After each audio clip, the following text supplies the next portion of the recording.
The Adventures of Sam Spade, Detective.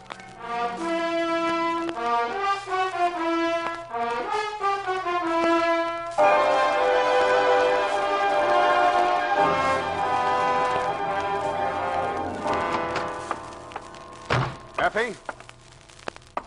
Effie? Oh. I waited. Say what you have to say and I'll go. You've been through a tough time, sweetheart. Well, you didn't make it any easier.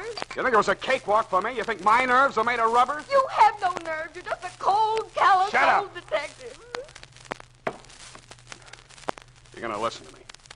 You're going to sit still, not talk, and listen. When I've finished, you can say goodnight or goodbye. But first, you're going to listen to me. You remember how it started? Yesterday evening when you told me it was your mother's birthday, you were giving a party, you said, and you wanted me to come?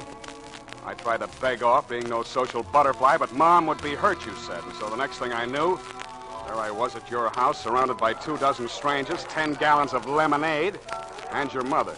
I've been wanting to have a talk with you, Mr. Spade, about Effie. I can't think of a nicer subject, Mrs. Perrine. Effie is just so devoted to you, Mr. Spade.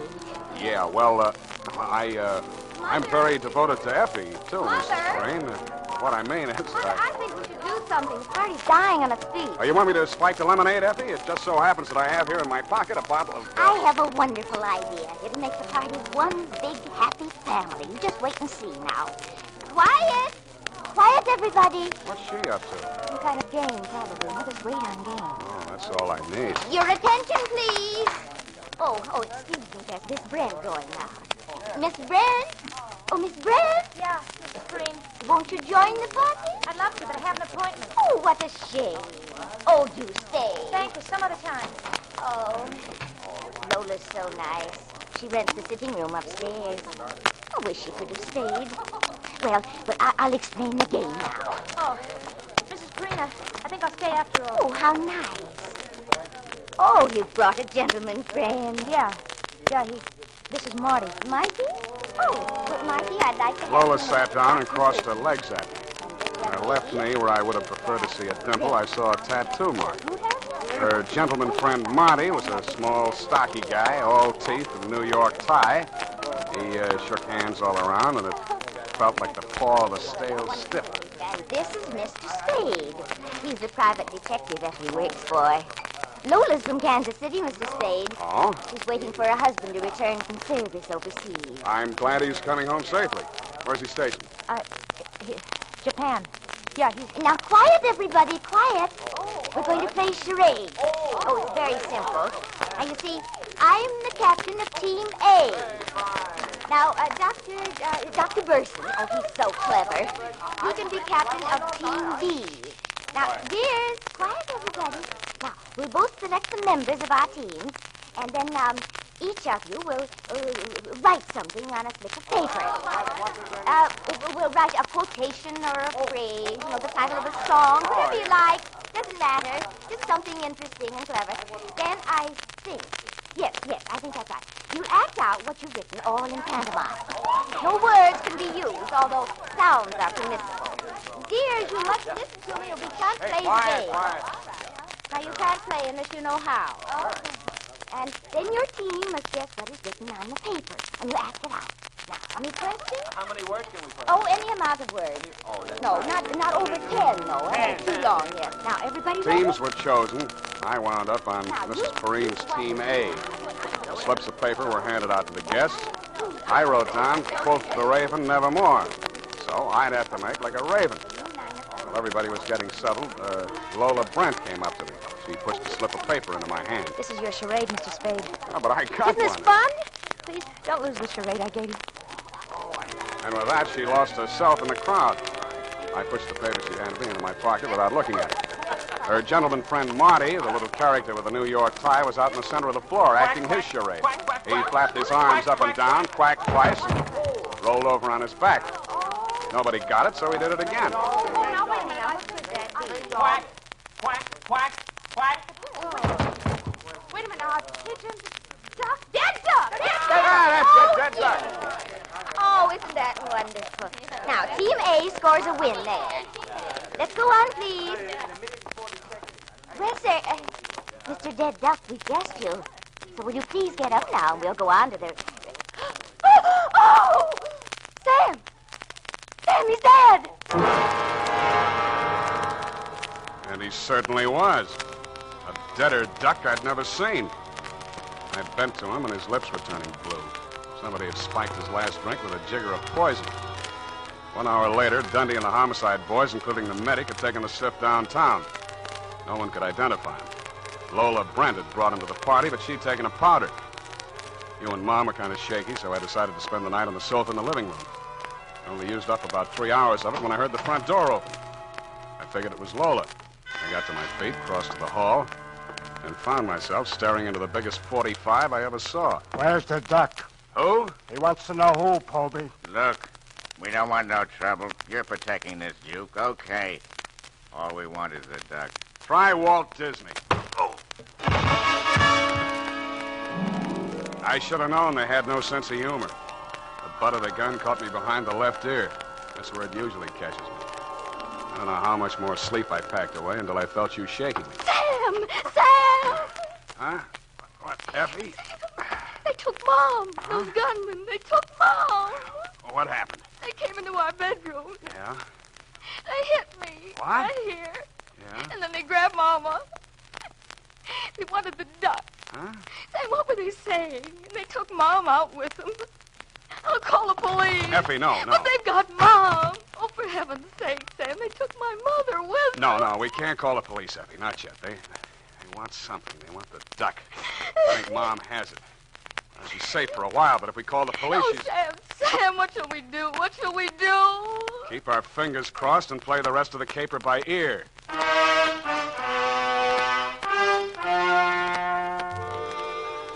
So you promised that you wouldn't call the police until I gave you the nod. I went out to buzz the town. I figured it was an out-of-state mob, probably New York. The Gunzels were after the duck. Well, that made no sense.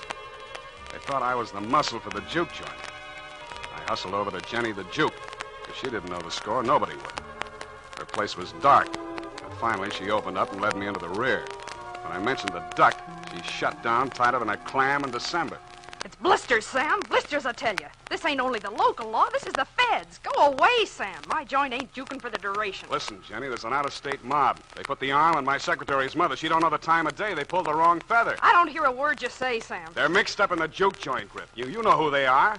Where's the duck, Jenny? Sam, you're winging in the breeze, Now, Sam. give me a rundown, Jenny, or I'll tear your ears off. I want that old woman back safe. You can't muscle me, Sam. You know why? Because you'll tear my ears off, and that's where you'll stop. That's where they begin. Okay, Jenny, okay. One thing. Can you get word to them? Maybe. Well, you try. Maybe. Tell them I've got the duck. I'll deal for the old woman. I'll try. Go back to your office. If I can throw a little weight, you'll get a call. If I can't, you can come back for my ears.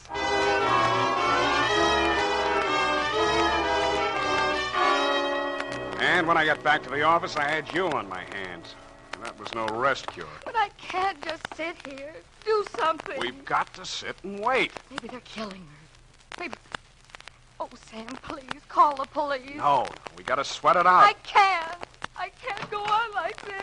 Mr. Spade, is it? Who's searching? Jenny the Duke? What's your name? I'm Dennis O'Rourke. I'm here to talk about the duck. Good enough. Come into my office. Effie, you wait out here. But Sam... Wait here, I said. Sit down. Thank you kindly. I'm a lawyer, Mr. Spade. I'm here to represent my client, What's his name? John Doe. Mm-hmm. Jane Doe's big brother, huh? My client has been led to believe that you are prepared to produce the duck. Is that correct? More or less. What's it worth to your client? My client is willing to trade the old woman for the duck. You go back and tell your client I'm a big boy now. Well, I don't understand, Mr. Spade. This town is loaded with old women. All I have to do is walk up and down Market Street, but there's only one duck. There must be a misunderstanding. And let me put you straight. I've got the duck. Where? Oh, don't be cute. Your client wants the duck. Okay. For 50 G. $50,000, is it? Yeah, things are high all over. Yeah, but the old woman is Mrs. Perrine. Aren't you interested? Now, listen, you can do whatever you like about the old woman. So you got an old woman. Get rid of her however you want. That's your Surus. What's important is that you want the duck. I want 50 grand. Do we play? Well, no,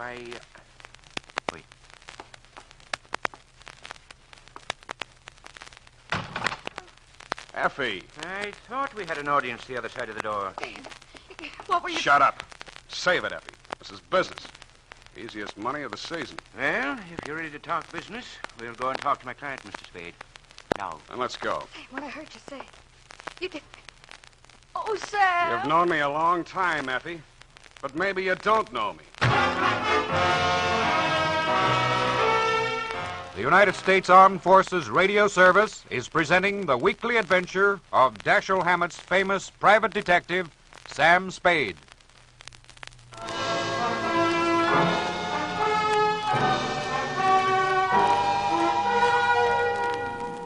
The car that drove us down the peninsula was brand new. I could tell by the way the upholstery smelled and the careful way the driver handled it. O'Rourke, the lawyer, sat up front, and I sat in the back, squeezed between two gunners. The gun muzzle stuck into my ribs told me all I needed to know about them. The rest of it I had to guess at. Time is hard to judge when you're blindfolded, but there's only one main road out of San Francisco by land. I know the towns and stops along it fairly well. About 20 miles out of the city, the car turned off the main highway onto a gravel road. 5 minutes later, the blindfold came off. The fog was so thick, I still couldn't see much. The gunners pushed me ahead of them into a shack that looked like a summer vacation cottage with a sign over the door that said, "Bide a wee." A sallow, mean-looking little man with a heavily scarred face met us at the door. On his right arm, just above the wrist, was tattooed a small picture of a mallard duck. He glared at me and then at O'Rourke. How come? I told you don't come back without her. Heaven be my witness, Ducky, I did my utmost. Huh? It seems, Ducky, that Mr. Spade is interested in money. What money? Did you tell him we got the old lady? I did, sir. I am afraid we've misjudged Mr. Spade. In short, Ducky, Mr. Spade is not in the least altruistic.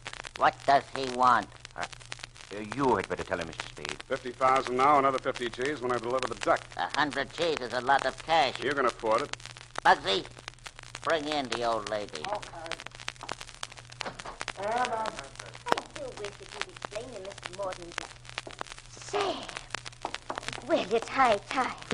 Do you know these men? This was a cute trick, Ducky, but it's going to cost you. The lady spoke to you, Spade. I told you it's going to cost you letting her see me here. The longer she stands here staring at me, the more it's going to cost you. Sam, what is it? If I've done anything to make you angry... Get her out of here! Mr. Morton said you were going to call for me, Sam. I don't understand. There, now, Mother. Don't. Come along now. Don't you worry about it. I want to go home. Well, of course. I really want to go home. You ought to be ashamed of yourself, Spade.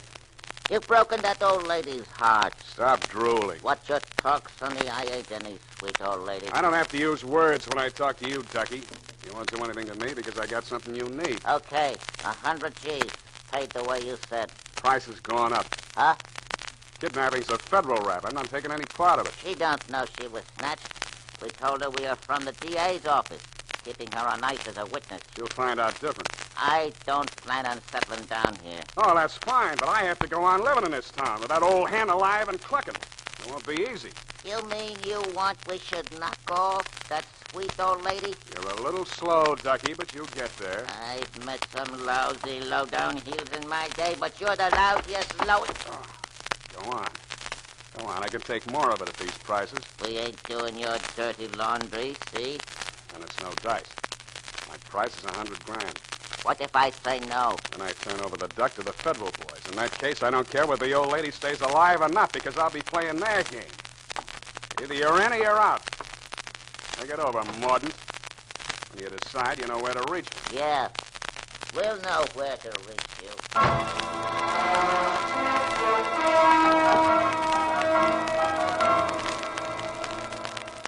They drove me back to town blindfolded, and when they let me out of the car, all I could see, even without the blindfold, was the corner of Post and Kearney. When a streetcar came along, I tossed a coin whether to get on it or lie down on the tracks and let it run over me. Came up head, so I tossed it again, and I got on instead. I fished in my pocket for a slug and came up with a folded slip of paper. It was the one Lola had handed me at Mr. Perrine's birthday party when they were passing out the parts for that screwy charades game. I unfolded it and glanced at it. Then I read it over very carefully.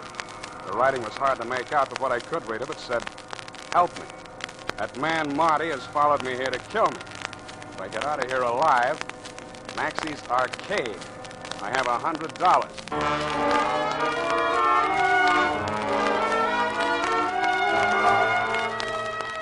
I got off at Columbus and walked up to the International Settlement where Maxie's Arcade does business. It's what they used to call a penny arcade before inflation set in. I dropped a nickel in a fortune-telling machine. Worried? Perplexed? Know thyself and your problems will vanish. A card came out that said, you're of a naturally deceitful and secretive character. Disloyalty brings its own punishment. It's never too late to mend. I tore up the card, kicked the machine, and that's when I saw it. It was a narrow little booth muffled in drapes, and the sign over it said, Salty Hawkins, tattoo artist. The card pinned to the curtain showed some typical tattoo designs, anchors, mermaids, fancy initials, but one had a hand-drawn picture pasted over it. It was a mallard duck, the same as the tattoo mark I'd noticed on Ducky Morden's wrist. I pulled the curtain aside and went in. Yes, sir. What can I do for you, mate? What do you know about the duck? All in your jib, mate. There's no freshwater birds here about. How about the new one you just put up in your card outside? Oh, that one, eh? Now, whereabouts? On the arm? 2-3 colour job. On a leg. Whereabouts? Her left knee. Well, that's right, mate. It was on her knee. Did you have you remove it for her? Right, guess that time, mate. Know why? Look, mate. If I did, I wouldn't be telling strangers about our secret. All right, where is she? Take it easy, mate. I haven't got time to take it easy, mate. Talk. You're a mild-tempered gent, you Come are. on, come on. I was going to tell you now. She says to me, if a man comes in... All right, shut up. Where is she? Right in the back room, mate. Spade. Open up. Hello, Lola. Finally worked out your charade. Come on in, quick. Were you followed here? I wouldn't have come if I had been. How much do you know? They want you $100,000 worth. You tell me why. You've seen Ducky Mordaunt? Yeah. Didn't he tell you? I want to hear it from you. Don't believe anything he says. More than a year now, he didn't even give me the time of day. If he says he wants me back that way, he's a liar. How does he want you back? With rigid mortis, he wants me back. I'm taking an awful chance opening up to you like this. Let him catch me, they'd only kill me, humane. You was to let the DA people get at me, Ducky's mob would lay for me then if it took them years. And oh, gee, you don't know, Sam. They torture girls. What that mob would do to me if I had to testify against him. Okay, I take your word for that. Who are these DA people you're talking about? You never heard of Ducky Mordaunt before? I heard his name. I thought he was knocked over when they had the big racket-busting show in New York years ago. Yeah, I guess a lot of people thought that. It wasn't healthy to mention Ducky's name. What was the racket? Juke joints. Giving Mickeys to servicemen, rolling them. That's why the feds are helping the DA's office.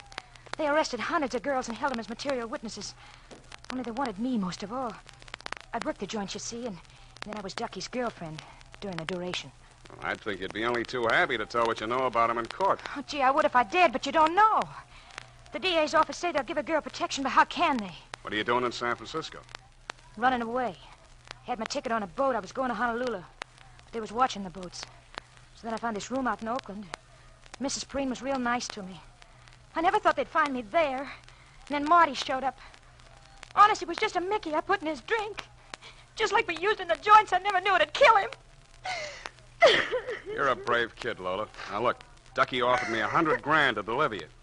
Would you take a chance on me fighting it out with him for half of that? For $50,000? Brother, where are we meeting him?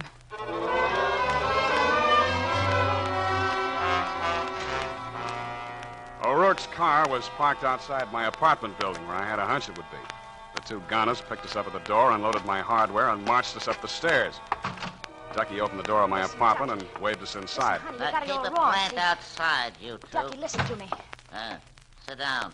You too, Lola. Ducky, I swear I never said a word. I'd never talk, Ducky, even if they chopped my head off. We'll take up your suggestion later. I got a conference on with Mr. Spade here. You bring the money? Don't crowd me. There's that other matter. The old lady. How about the old lady? I keep my word, Spade. You delivered the duck, okay. The way Jenny gave it out to O'Rourke was the old lady for the duck.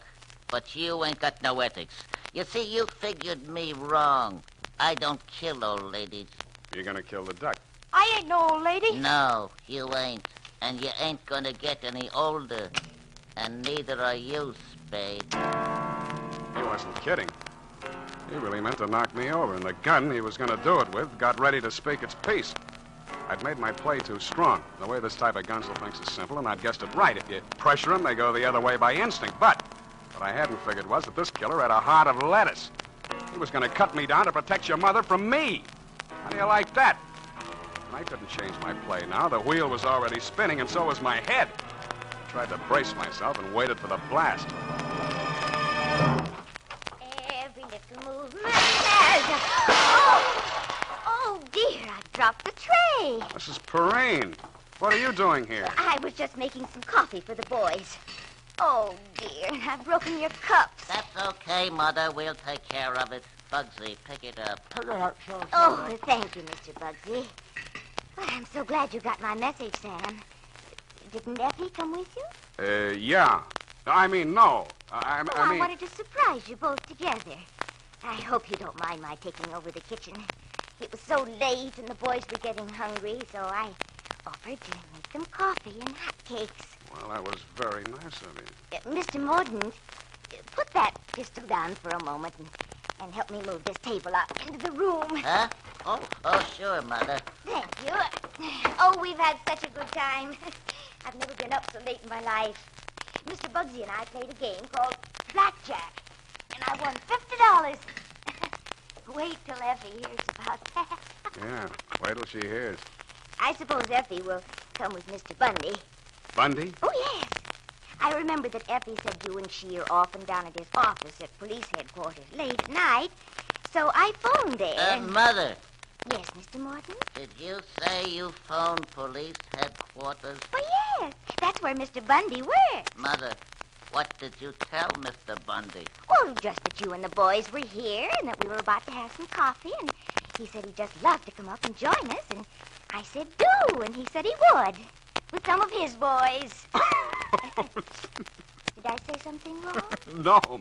No, Mom, not at all. All right, boy. Practice. Oh, I believe that's Mr. Bundy now.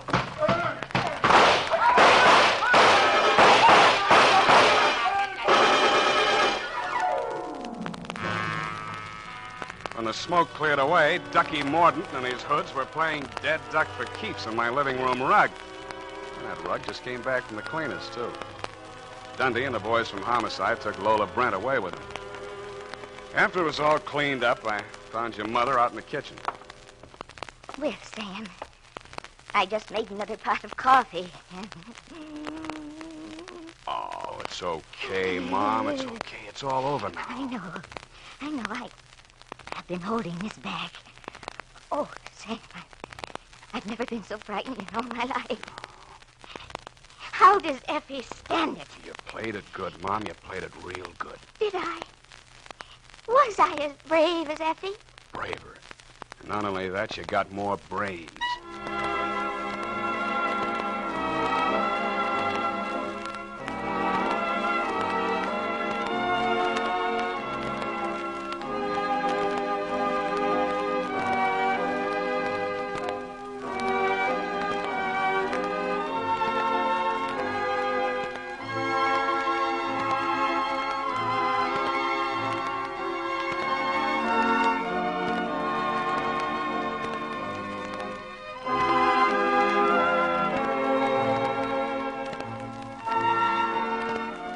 This is the United States Armed Forces Radio Service, the voice of information and education.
This is ChestertonRadio.com. Hi there. Welcome to Chesterton Radio. Where a thriving audience loves its radio shows. Don't take our word for it. Here's what listeners say about Chesterton Radio. TV is so overrated. Chesterton Radio rules. I feel my IQ going up by the minute. I am enjoying these so much. I haven't turned on my TV in weeks. Lying here on my sofa with my eyes closed, I can picture the whole story. I've seen the movie version. This was just as grand, if not more. I thought I'd doze off, but no. I am hooked. Gotta listen to one story every night before bedtime. I love this channel. It gets me through my workday. I'm new to radio plays. Excellent story and played out wonderfully. Thank you for the hard work and love you put into bringing us these shows. I found Chesterton Radio over a year ago. I'm forever thankful. I love the Lord. This is a guiltless pleasure. I bet even He likes to listen to Chesterton Radio. I love this channel. I've not watched TV in over 2 years. I've never heard anything like this. Mind-blowing. Enjoy our shows? We need your help today. Keep Chesterton Radio afloat. For half of what you pay the cable guys, you can support Chesterton Radio. Go to chuckthetv.com for links to our pages on Patreon, Subscribestar, and Buy Me a Coffee. Or use the link in the description below this video. Thank you for your support. It means a great deal.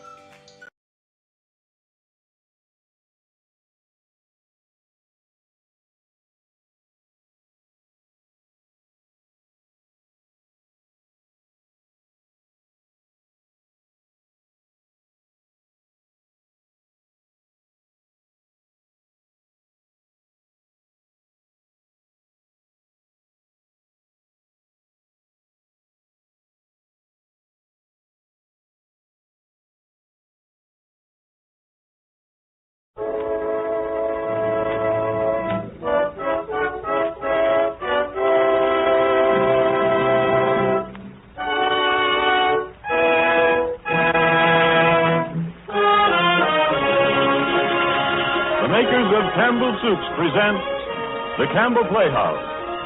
Orson Welles, producer.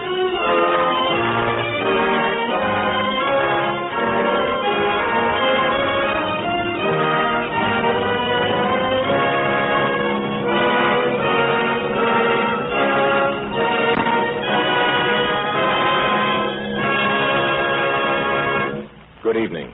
This is Orson Welles. Tonight we broadcast our version of what is generally regarded as one of the greatest of the modern mystery murder novels. In some peculiar fashion, it seems to have become necessary to defend the murder mystery as a form of entertainment. Heavy artillery is brought up in its behalf.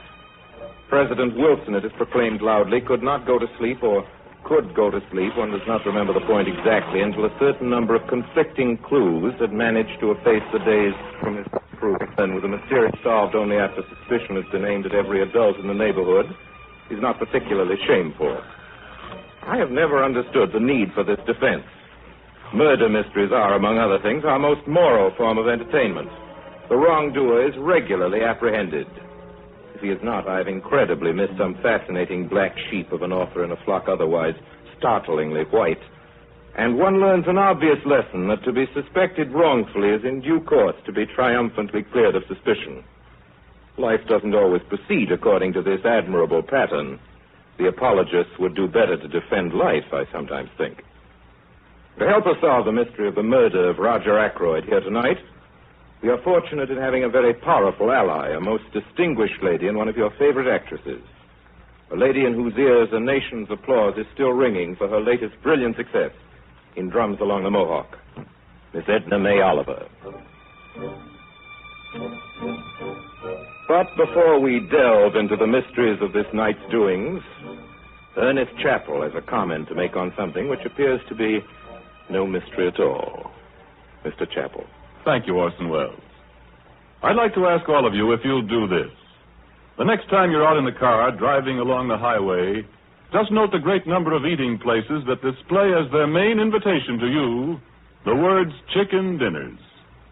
The reason, of course, is simply that the proprietors of these eating places know by long experience that to nearly all of us, one dish that is a symbol of good eating is chicken. Now, because chicken is a favorite dish with nearly everyone, it's really no mystery at all why Campbell's chicken soup continues to grow steadily in popularity. You see, in every drop of the glistening golden broth, there's the rich chicken flavor you like so much. Steeped in deep chicken flavor, too, is fluffy white rice in every fragrant plateful. And you'll also enjoy the pieces of melting tender chicken meat that Campbell's add. Yes, here is chicken soup, deep and full and rich, and you'll appreciate that from your first brimming spoonful. If you've already enjoyed this homey old-fashioned chicken soup as Campbell's make it, won't you remember to have it again soon? And if you haven't yet tried it, won't you do so at dinner tomorrow night?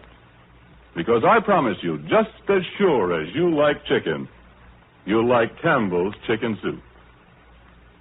And now our Campbell Playhouse presentation of The Murder of Roger Ackroyd with our guest of the evening, Edna May Oliver. And ladies and gentlemen, before we begin, I think you'd like to know that we have with us in the studio tonight, as a surprise visitor, none other than the celebrated Belgian detective, Mr. Hercule Poirot. Ladies and gentlemen, I bid you good evening. If we had time, which we have not, I'm sure nothing would please us more than to hear from Mr. Poirot. Unfortunately... Why unfortunately when we have here a microphone? But, Mr. Poirot, you don't understand. I understand only that since my arrival in your country some weeks ago, I observed that there is circulate an impression of my person which I must now publicly refute. I trust that the embarrassment of my presence here tonight in Mr. Wells' studio will ensure from him an honest and lifelike portrait. It has been said that I am a little man. A regard for yourself that this is not so. I have 5 feet 2 inches of high.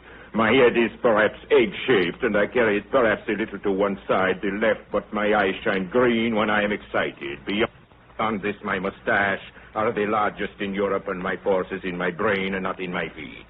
If these things are made clear, and Mr. Wells is a tribute to Hercule Poirot, I will be satisfied. The results of my little gray cells will speak for themselves. If you will show me where I am to sit, please. I thank you. This is Mr. Poirot, Miss Oliver. How do you do? Miss Oliver, you have often wanted to meet me, I am sure. I compliment you. Please, Mr. Poirot. Ladies and gentlemen, our Campbell Playhouse presentation of The Murder of Roger Ackroyd.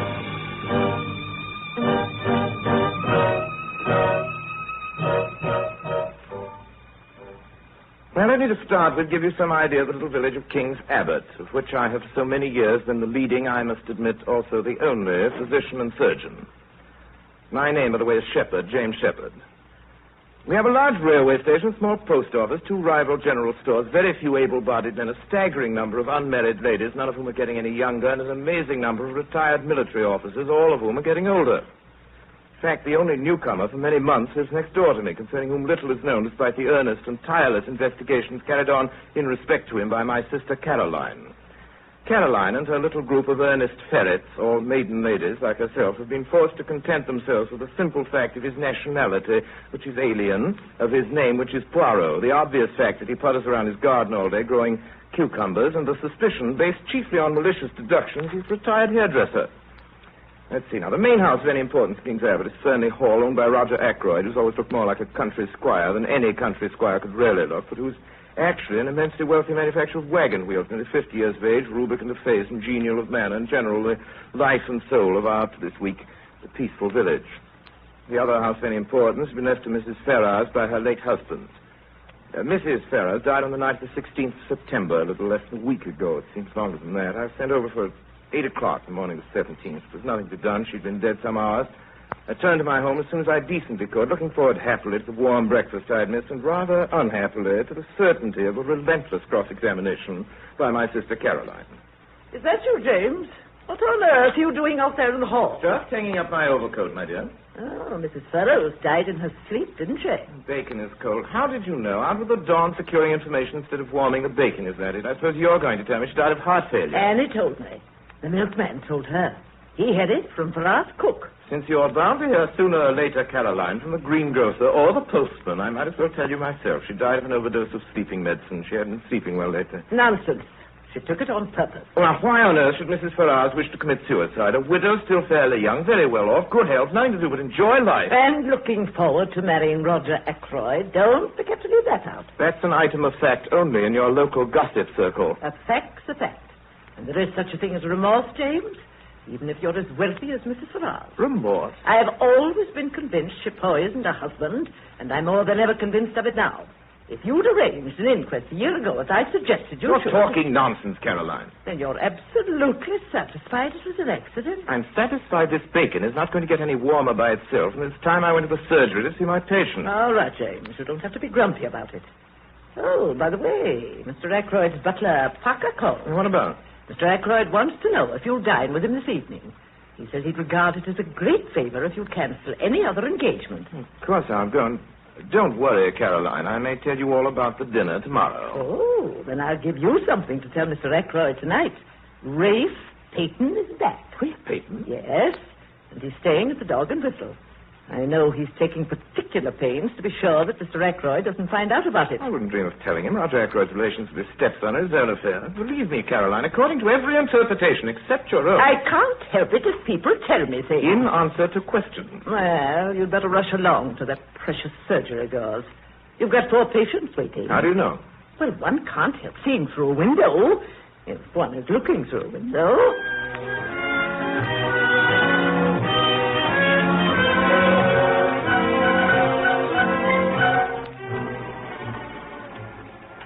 The distance from my house to Fernley Hall, Roger Ackroyd's home, is a little over 2 miles.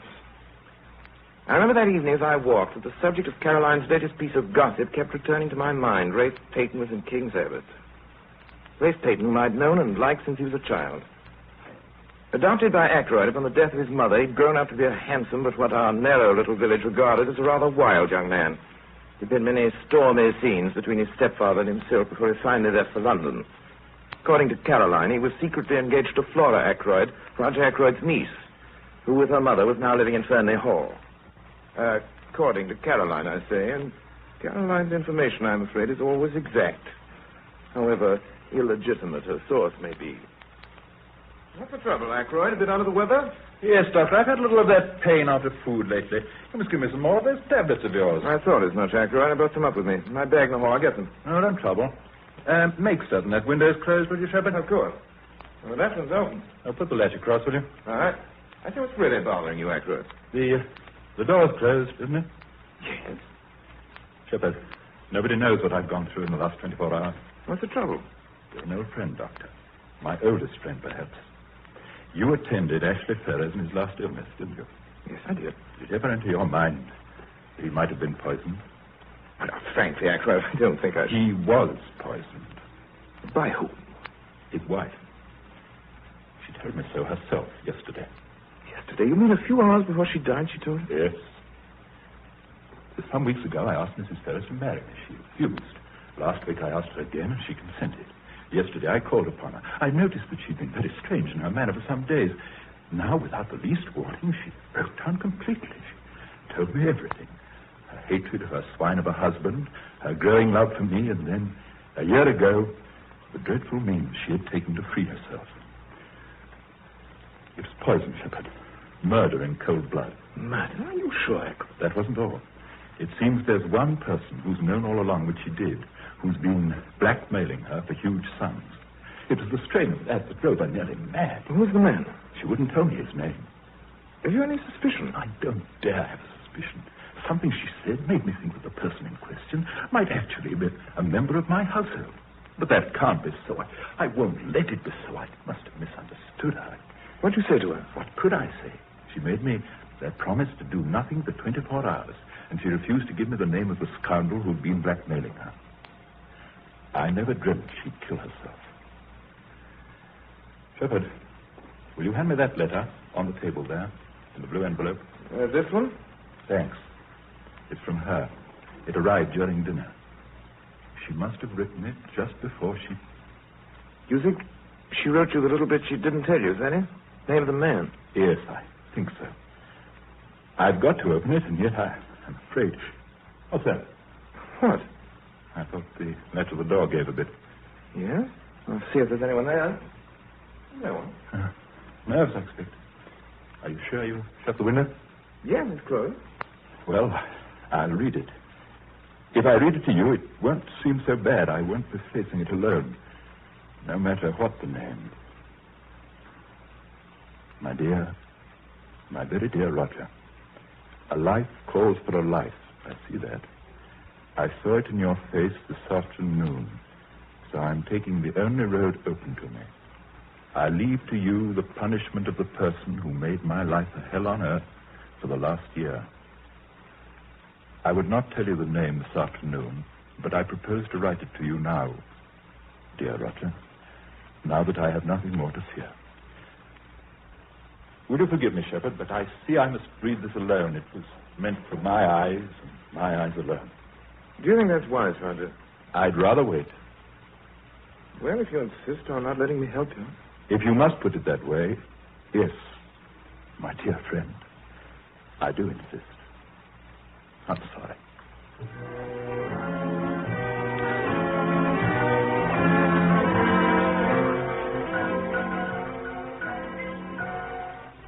I left Fernley Hall at 9:15. From Fernley Hall to my house, it takes, as a rule, about 3/4 of an hour. The night there was the moon shining, and I did it in less. From the road, I noticed the lights blazing in our parlor. Caroline was entertaining. Through the window, I caught sight of an egg-shaped head, partially covered with suspiciously black hair, 2 immense mustaches, and a pair of watchful eyes. James, come in. You're just in time for hot milk and crackers. Oh, thank you, Caroline. Oh, excuse me. This is my brother, Dr. Shepard. I am enchanted. James, this is Mr. Hercule Poirot. How do you do, sir? Mr. Poirot is our new neighbor. If I may be permitted one slight correction, my name is Hercule Poirot. Your good sister proceeds on the familiar English assumption that we are not English, do not know how to pronounce our own silly names. He's just making fun of me, James. He has a very dry wit. We've had quite an interesting conversation. I question that it was two-sided. And do you know what Mr. Poirot told me? He's a policeman. Pardon, mademoiselle. Not yet. I see you appreciate Hercule Poirot. His true worth. The name Poirot, mademoiselle, is known today in every continent, every land, nay, in every city of the world. I am become the last word. I am as much a specialist as an Harley Street physician. Well, that's what I said, didn't I? A detective. Consulting detective. That's what I said. I'm afraid, Mr. Poirot, you find little to occupy a man of your talents in this village. Mr. Poirot tells me what he's looking for just now is peace and quiet. Precisely, mademoiselle. That and the correct soil, which you have in so great abundance here in King's Abbot for the cultivation of cucumbers. Oh, I'll answer it. It's probably Mrs. Bates and her rheumatism. Never mind, Caroline. I'll take it. Oh, all right. Hello. Hello. What? What's that? Certainly, of course. Of course I will at once. What is it? It's Parker, the butler, calling from Fernley. Just found Roger Ackroyd. Murdered.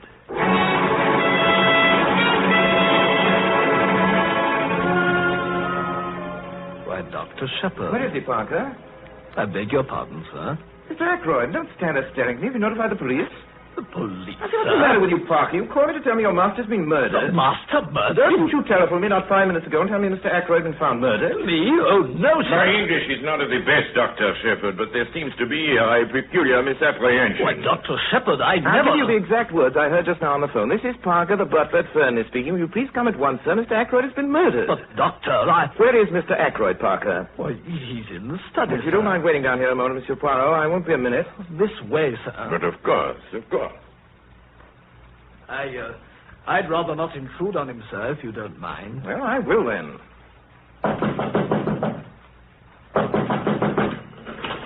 Door's locked. Mr. Ackroyd must have locked himself in and possibly just dropped off to sleep, sir. Ackroyd! Ackroyd! Look here, Parker.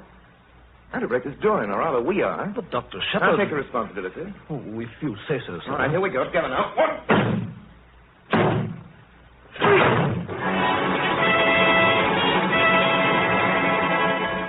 The Inspector?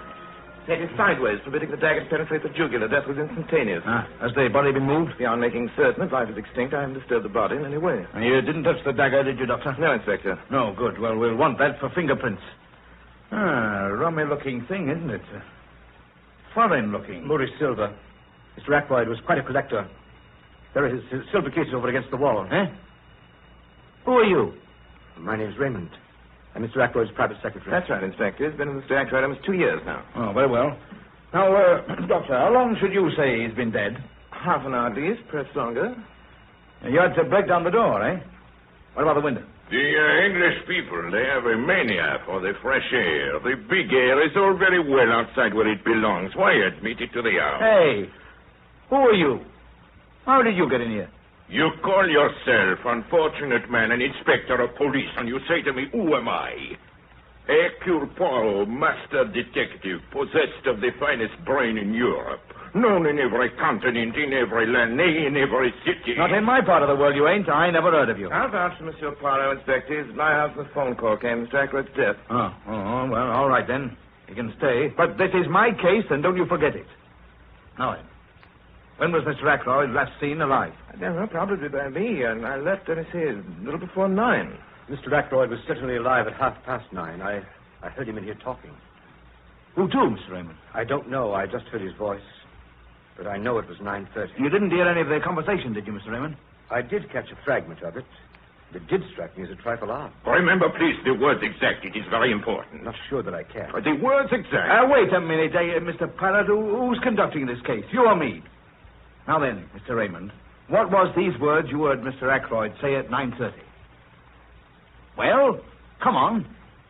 I'd swear under oath the exact words were, the calls on my purse have been so frequent of late that I find it impossible to accede to your request. Thank you, Mr. Raymond, very much. I beg pardon, Inspector. Well, what is it, Parker?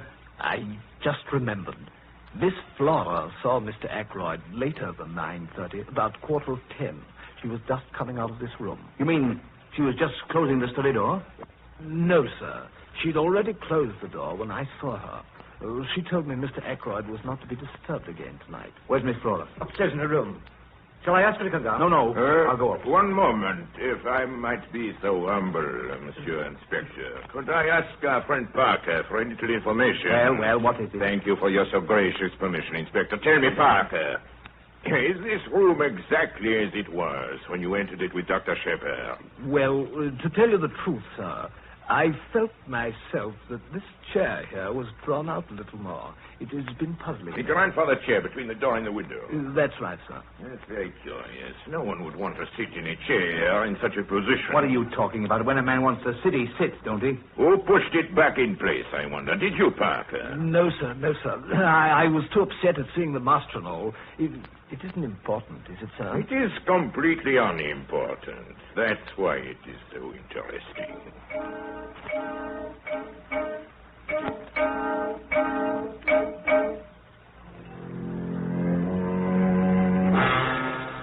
You're very late for breakfast, James. I was up quite late, Karen. I'm afraid I forgot your natural anxiety to learn details you're not supposed to know. Well, don't worry about me, James.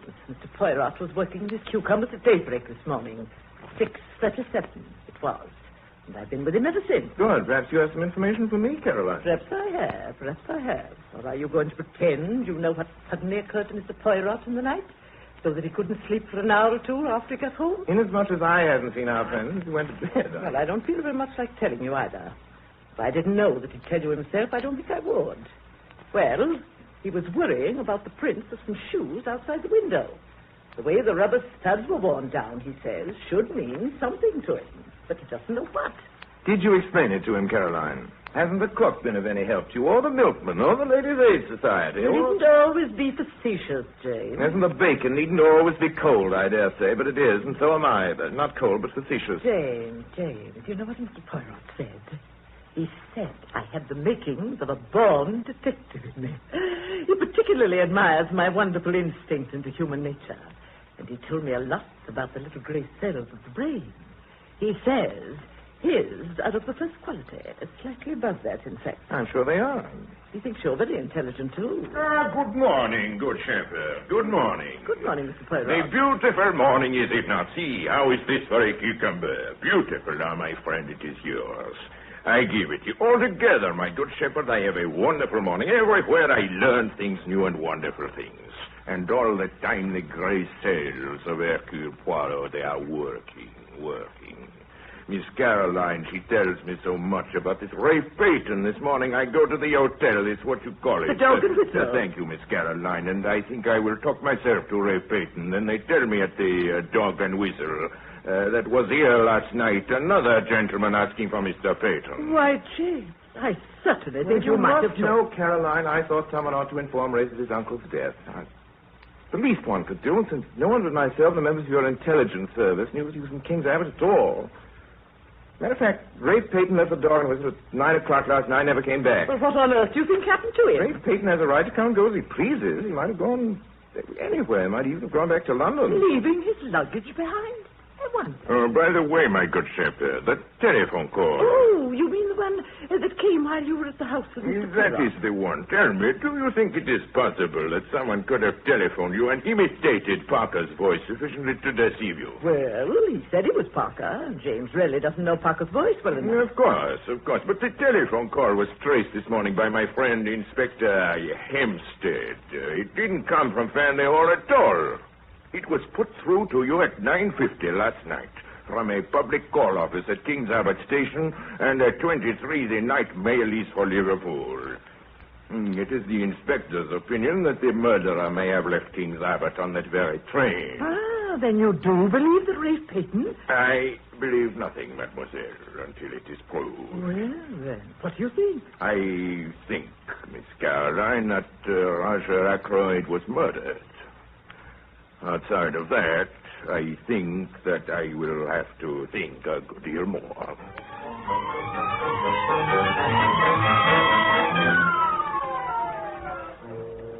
Oh, it's an outrage. That's what it is.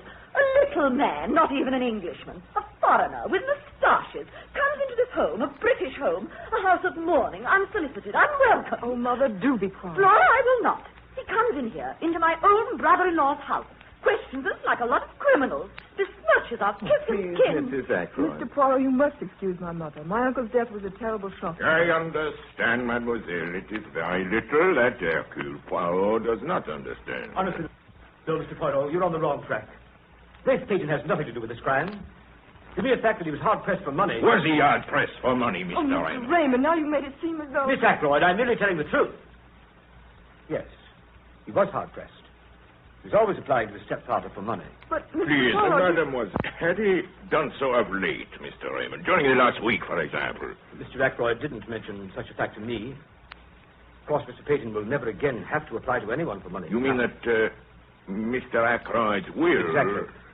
After paying certain legacies and bequeaths, servants, charities, and so on. Aha, including yourself, Mr. Raymond. Mr. Ackroyd was good enough to remember me to the extent of £1,000. Well, it's not surprising. Go on, please. Well, Miss Flora Ackroyd inherits £20,000 outright.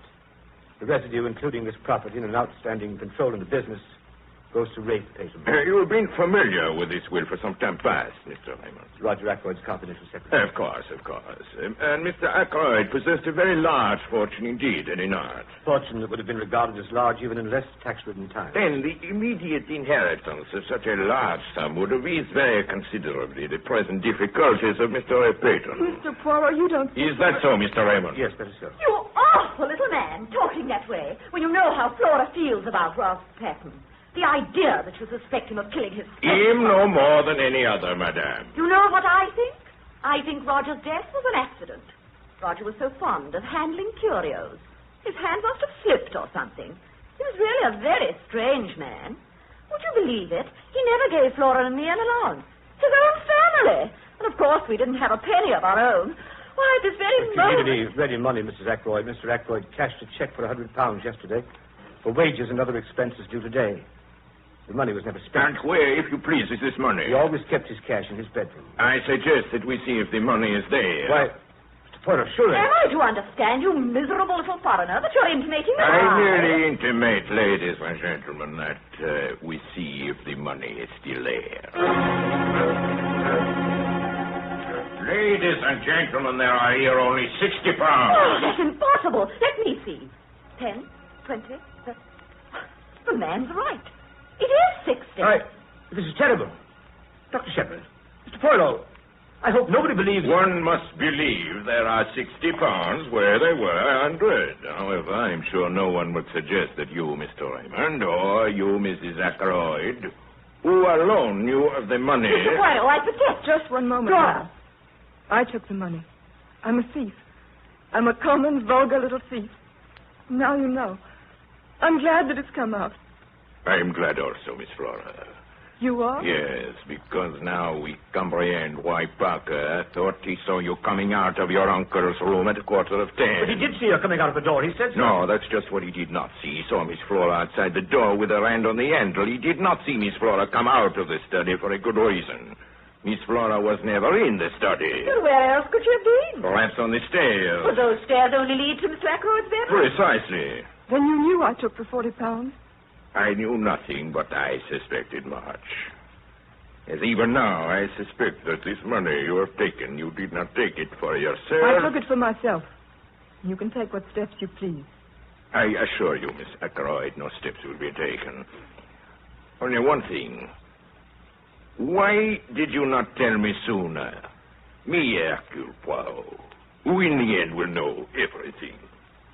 Why do not all of you tell me the truth? Just because Flora made a little mistake. That's no Silence, reason to... silence, madame. Ladies and gentlemen, I am amazed. My powers might not be what they were.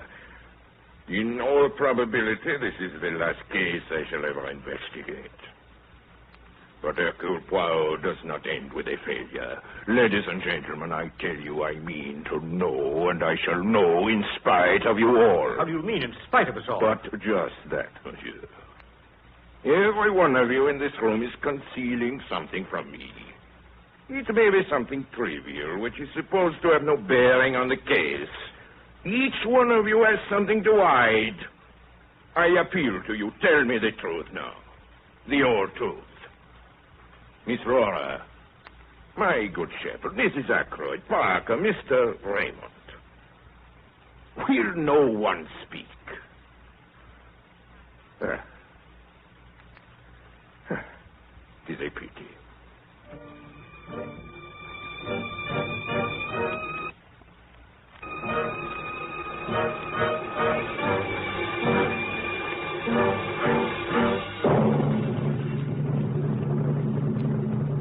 You are listening to Orson Welles in the Campbell Playhouse presentation of The Murder of Roger Ackroyd with Edna May Oliver.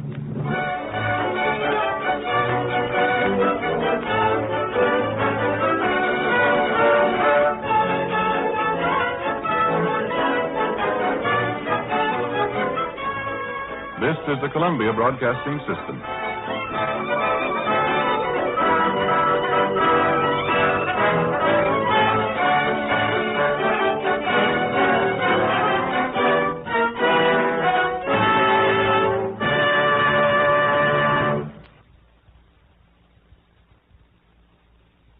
This is Ernest Chappell, ladies and gentlemen, welcoming you back to the Campbell Playhouse. In a moment, we shall resume our presentation of The Murder of Roger Ackroyd. Meantime, I'd like to call your attention to this interesting fact. Authorities tell us the young people of today are healthier than the youth of any previous generation. And they say that a big contributing cause is the broader use of the right kind of foods. Take soup, for example. Women have always realized the value of good soup in the weekly diet. But it took a long time to make it. Then came Campbell soups, and women, one after another, tried them. They compared them for wholesomeness and nourishment with their own homemade soups. They saw how much their families enjoyed the fine flavor of these soups of Campbell's. And because women no longer had to find time to make it, soup began to come to the table more and more frequently. Today, soup figures more importantly than ever before in the preparation of sensible, nourishing family meals. And now Orson Welles continues our presentation of The Murder of Roger Ackroyd with Edna May Oliver.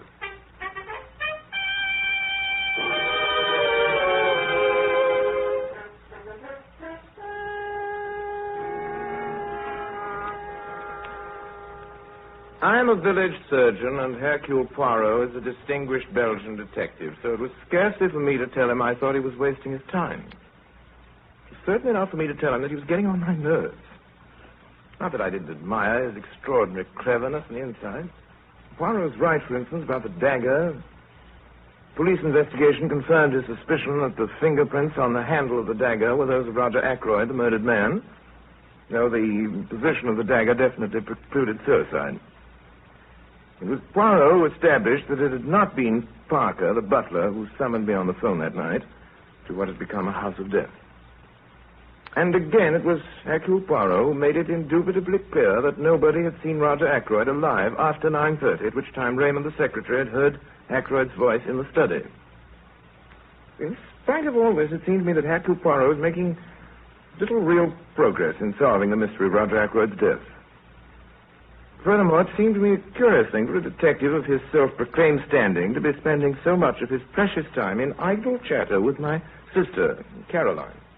I had a very interesting chat with Mr. Poirot, James. He thinks me very intelligent. So you've told me.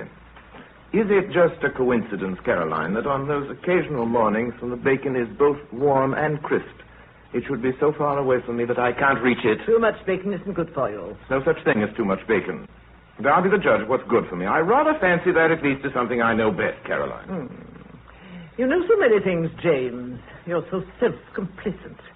That's why it's difficult to talk to you. That's why you get the idea that people are trying to pump you. Some more bacon, please. Poirot says I'd make an excellent detective. Did he? We had a very interesting chat. I wonder if Monsieur Poirot found it interesting. He said I was more valuable than anyone he's met here. He told me a lot about his life, too. About a mad nephew of his. And you know that Prince Paul of Mauritania, the one who just married a dancer? Well, I do not know her. You do not know her, and I do not care to hear about her or about his mad nephew either. Did he ask you any questions, Caroline? No questions. We just chatted and chatted. More bacon, please. I have a little theory of my own, James. Mr. Poirot didn't ask me, but he might have. Whom do you suspect? I don't suspect anybody. I know. Parker was here in your surgery the morning of the murder. That place is full of poison. He's sure to have taken some. As a matter of fact, that's been my theory right along. Roger Ackroyd was poisoned in his food that night. Nonsense. He was stabbed in the neck. You know that as well as I do. After death, to make a false clue. I examined the body, and I know what I'm talking about. That wound wasn't inflicted after death. It was the cause of death. And don't look so omniscient. Next, you'll be telling me you know more about medicine than I do. Perhaps you think you could take over my practice. Oh, don't be ridiculous. You know I haven't a license.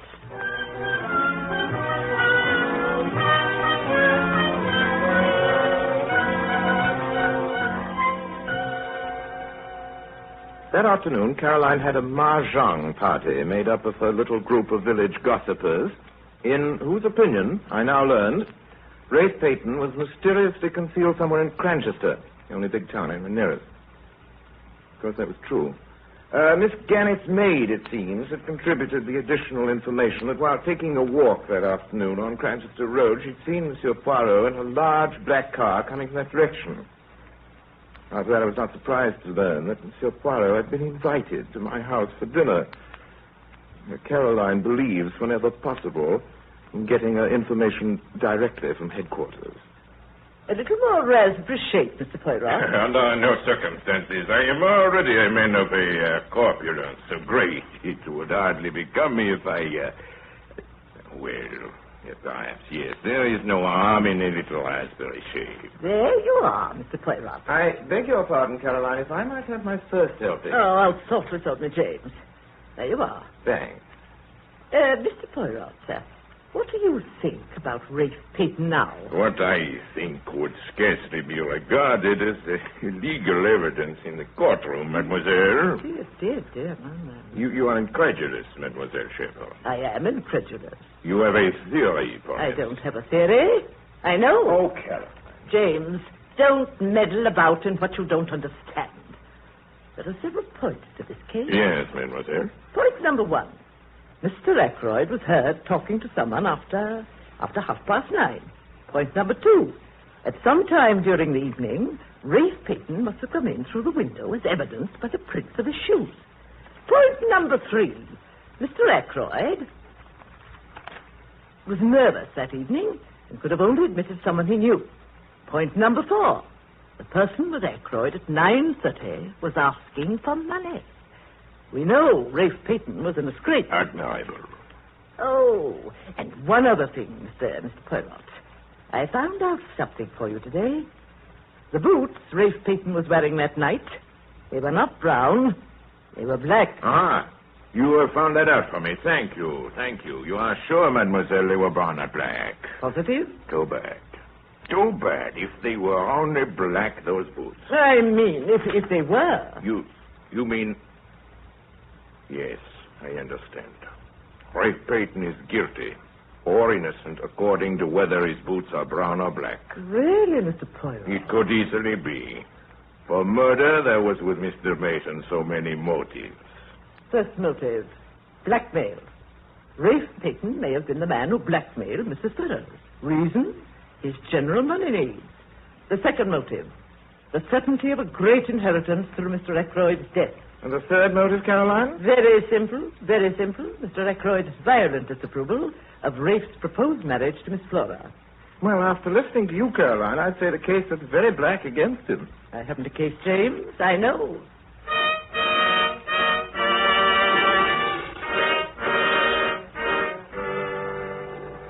Late that afternoon, Monsieur Poirot called on me to ask if I could arrange a little conference room at his home that night. There was to be present Mrs. Ackroyd, Flora, Raymond, and Parker. I think Caroline, who was present when he called, would have given 10 years of her life to have been added to the list. For my part, I would have been only too glad to yield up my place among those who, on that particular evening, gathered around the beaming countenance of the Belgian detective and cucumber breeder. Yeah, I'm clearing my throat. That is an accepted signal in this country that a meeting is about to begin. Quiet, everybody. I'll read the list. You will please answer to your names. Raymond. Yes? Parker. Yes, sir. Mrs. Ackroyd. Yes, but I wanted to speak to you. Yes, will be sufficient. Miss Flora. Yes. Say, Poirot, what's the meaning of all this? The list I have just read is the list of suspected persons. Every one of you present had the opportunity to kill Mr. Ackroyd. I won't stand for this. I'm going. You will not go, madame, until you have heard what I have to say. I clear my throat again. And now I commence at the beginning. Until now, ladies and gentlemen, we have all been trying to answer to ourselves one principal question. Who was in the room with Mr. Ackroyd at 9:30? Not Dr. Shepherd, since I myself can prove that he was at home. Not Miss Flora, nor Mrs. Ackroyd, nor Mr. Raymond, with whose actions on that evening we are well acquainted, nor Parker, who has furnished me with a satisfactory alibi. Who then? This is the part of Hercule Poirot, the cleverest, the most audacious question. Was anyone with him? Are you trying to make me out a liar, Mr. Poirot? I tell you, I distinctly heard voices. I distinctly heard the words that Mr. Ackroyd was speaking. Mr. Raymond, the words that Mr. Ackroyd said. The calls on my purse have been so frequent of late that I believe it is impossible for me to accede to your request. Does nothing strike you as odd about him? Their style, for example. No, he frequently dictated letters to me using exactly the same style. That is precisely what I seek to arrive at. Would any man use such a phrase in talking to another, huh? I think not. My friends, you have all forgotten one thing. The stranger who called at the house in the proceeding weekend, the firm he represented. You remember, Mr. Raymond? Dictaphone company. A dictaphone, that's what you think. Mr. Ackroyd had promised to invest in a dictaphone, you remember. Me, I had the curiosity to inquire of the company in question. Their reply, Mr. Raymond, was that Mr. Ackroyd did purchase a dictaphone from their representative. Why he concealed the matter from you, his confidential secretary, I do not know. Must have meant to surprise me with it. He had quite a childish love of surprising people. Oh, there's only one man who could have done it. You mean Rafe Payton? Mother! Oh, let's face it. If he's innocent, he should be able to prove it. If he isn't... If only he'd come forward. That is your advice, Mr. Raymond? That he should come forward? Certainly. Do you know where he is? Me? I know everything. Remember that. The truth of the telephone call, of the footprints on the window sill, of the hiding place of Rafe Payton. Where is he? Not very far away. Where? In Cranchester. Where? No. He is not in Cranchester. He is here, in the doorway of this room. Rafe! Paula, my darling. Have I not told you all at least 36 times that it was useless to conceal things from Hercule Poirot? That always I discovered a little secret. It is my business. From Dr. Shepard's sister Caroline, ladies and gentlemen, I learned that the doctor and Rafe Payton, they are old friends. Dr. Shepard knows that things look very black against his friend Payton. He tells him the whole story. Yes, he did. He explained to me how suspicion was bound to fall on me, and I had no real alibi. And with the best of intentions, people sometimes make errors. That's why Dr. Shepard consented to do what he could to help Mr. Payton. He was successful in hiding him from the police. Where? In his own house? No, indeed, Mr. Raymond. You should ask yourself the question that I, Hercule Poirot, did. If the good doctor is concealing the young man, what place would he choose? It must necessarily be somewhere near at hand. I think of Cranchester, a hotel. No. Lodgings, even more emphatically, no. Where then? I have it. A nursing home. I make inquiries. Yes, at one of them, a patient was brought there by the doctor himself early on Saturday morning. That patient, I had no difficulty in identifying him as Rafe Payton. He arrived at my house yesterday, and now, ladies and gentlemen, we come to the point of this evening's meeting. Rafe Payton says he is innocent of the killing of Roger Ackroyd. Oh, I am. I swear by heaven I am. Please, Mr. Payton, please. You have just heard Mr. Payton declare he is innocent. Yet he has 3 motives for the murder and no alibi. Well, I certainly don't see how you can sit there. I am possessing the floor, Mrs. Ackroyd. Listen carefully, everybody. To save Mr. Payton, the real criminal must confess. I speak to you, Hercule Poirot. I know that the murder of Mr. Ackroyd is in this room now, at this table, tonight. Tomorrow in the morning, the truth goes to the police. You mean you know who? Yes. At the moment, I know. I alone. For the murder of Roger Ackroyd, there is only one way out. And that way does not lead to freedom. And it is to the murderer now that I speak. This is a matter of life and death. And I, Hercule Poirot, am not joking. Good night.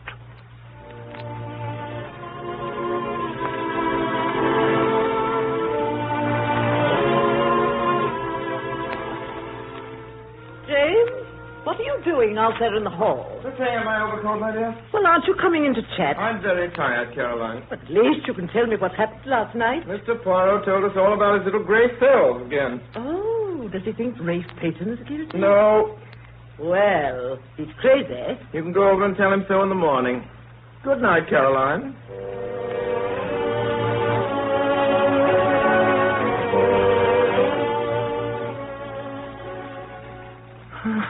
I'm very tired. My arm aches from writing. I've written it all out. Now Payton will be cleared. As I think back, I'm not quite certain why I urged Ackroyd to read that letter before it was too late. Perhaps I subconsciously realized that with a pig-headed chap like that, it my best chance of getting him not to read it. His nervousness that night was interesting psychologically. He knew danger was close at hand, yet he never once suspected me as the blackmailer of Mrs. Ferrars. The dagger was an afterthought. I'd thought of a very little weapon of my own, but I saw the dagger lying on the silver table. It occurred to me how much better it would be to use a weapon that couldn't be traced to me. I suppose I must have meant to murder him all along. As soon as I'd heard of Mrs. Ferrars' death, I felt convinced that she'd have told him everything before she died. So I went home and took my precautions. The dictaphone he had given me 2 days before to adjust. Something gone a little wrong with it, and I persuaded Ackroyd I didn't have a go at it instead of sending it back. I did what I wanted to it. Took it up with me in my bag. Studied that evening. When it was all over, I looked around the room for the door. Quite satisfied. Nothing had been left undone. The dictaphone was on the table by the window. Time to go off at 9:30. The mechanism of that little device was rather clever, based on the principal alarm clock, and the armchair was pulled out so as to hide it from the door. I never dreamed that Parker would notice that... Notice that chair. Certainly would not have remembered Poirot hadn't asked him. Having the American sailor with a toothache call me from King's Abbot that night is a stroke of genius. There's no way for anyone listening to have told that it was not Parker. I still don't know how Poirot found that one out. My only regret is about Caroline, and yet I feel I can trust Poirot. She'll never know the truth, and I'm glad of that. I shouldn't like her to know she's fond of me, and then, too, she's proud. My death will be a grief to her, but grief passes. When I've finished writing, I shall enclose this whole manuscript in an envelope, address it to Poirot.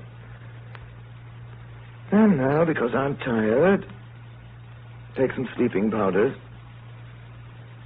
Because I'm very tired, I will take more sleeping powders than I should. More than anybody should. I suppose I ought to feel sorry. I am sorry. Sorry that Hercule Poirot ever came to King's Abbot to grow his cucumbers.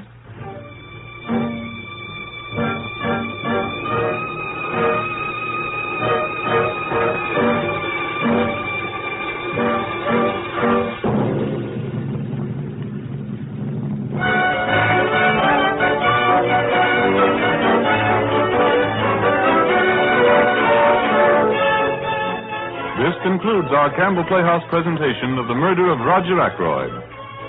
In just a moment, Orson Welles will return to the microphone with our guest of the evening, Edna May Oliver.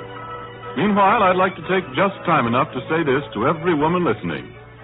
We at Campbell's know good cooking, and so, of course, do you. Speaking, therefore, as one good cook to another, we'd like you to try our chicken soup. Try it, if you will, in the same friendly yet critical way you'd sample a neighbor's good dish or send in one of your own for her to try. And if you'll do that, I know you'll find this soup deep and full and rich in chicken flavor from the first spoonful to the last delicious drop. Indeed, I promise you, just as sure as you like chicken, you like Campbell's chicken soup. And now, here is Orson Welles with Edna May Oliver. Never mind, Orson Welles. What about me, Hercule Poirot? Miss Oliver, have I not the little gray cells? You and your gray cells. If you ask me, I think Rafe Peyton committed the murder. After listening to my explanation so careful? Especially after listening to your exclamation so careful. Now, in the days when I was a detective... Scotland Yard? No, RKO. You and your one little murder. Why, when I was a detective, no sooner did I establish the identity of the murderer than he was murdered. And I had to start all over again. It is well for you, Miss Oliver, to belittle the genius of Hercule Poirot. But remember this.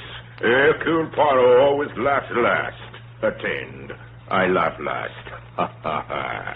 I accept that as a laugh. Go on. I have observed the proceedings here in the studio, and I have detected a circumstance which has indubitably escaped you who are untrained to watch for such things. Almost it had escaped me myself. Not only did I discover that the gentleman who told the story, Dr. Shepard, was himself the murderer of Roger Ackroyd, but I now reveal to you that he was enacted in Mr. Wells' little anecdote by none other than that beloved portrayer of dramatic roles, that celebrated delineator of character, that unparalleled purveyor of protean portraiture, that internationally celebrated... You refer to Orson Welles, I take it, Mr. Welles? I do. Now, I would like to be allowed a little observation of my own. Excuse me, Moreau. Avez-vous la bloom de matin? What? I'm not finished yet. Où est le chapeau de ma mère? That's all right, Mr. Poirot. I just wanted to see if you could really speak French. Attend, Mr. Poirot. I laugh last. Good night, Edna May Oliver. And may I say, I hope that this will not be the last time that you will put me in my place in this program.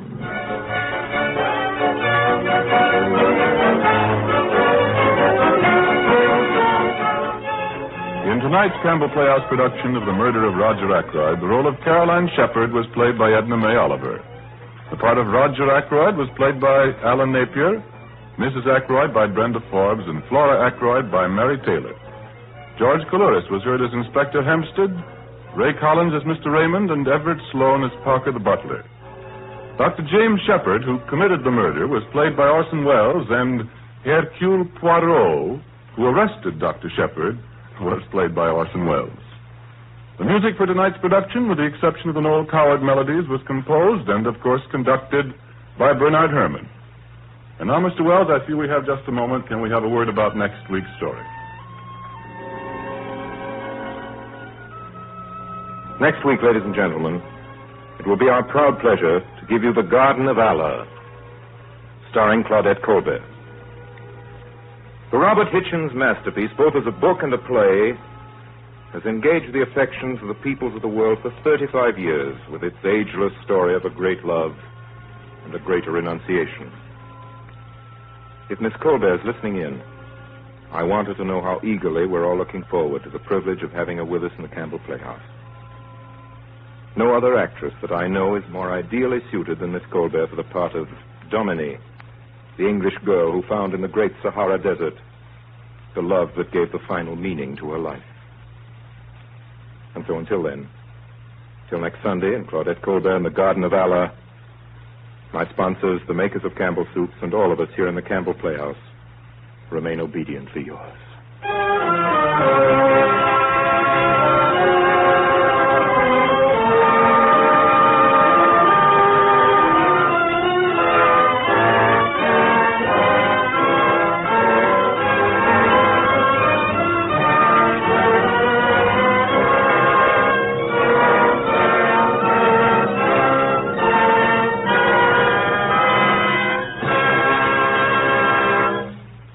The makers of Campbell Soups join Orson Welles in inviting you to be with us in the Campbell Playhouse again next Sunday evening when we bring you The Garden of Allah with Claudette Colbert as our guest star. Meanwhile, if you have enjoyed tonight's Campbell Playhouse presentation, won't you tell your grocer so tomorrow when you order Campbell's Chicken Soup? This is Ernest Chappell saying thank you and good night.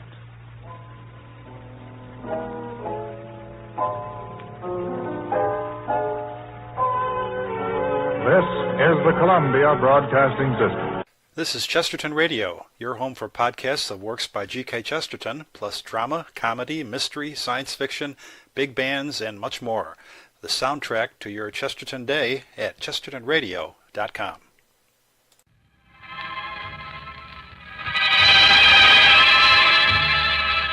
Mystery in the Air, starring Peter Lorre, presented by Camel Cigarettes.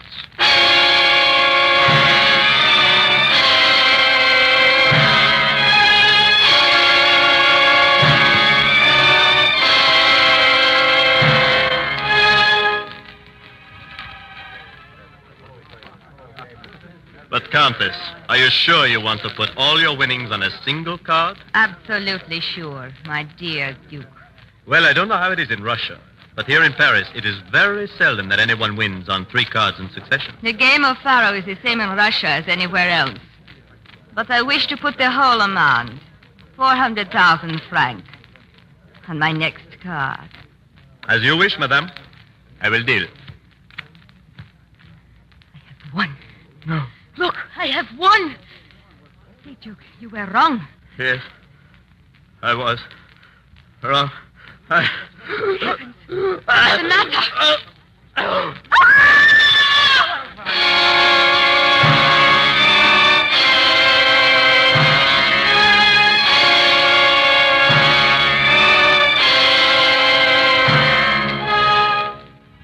Each week at this time, Camel Cigarettes bring you Peter Lorre in the excitement of the great stories of the strange and unusual. of dark and compelling masterpieces culled from the four corners of world literature. Tonight, The Queen of Spades by Alexander Pushkin. Mystery in the Air, starring Peter Lorre. Brought to you by Camel Cigarettes.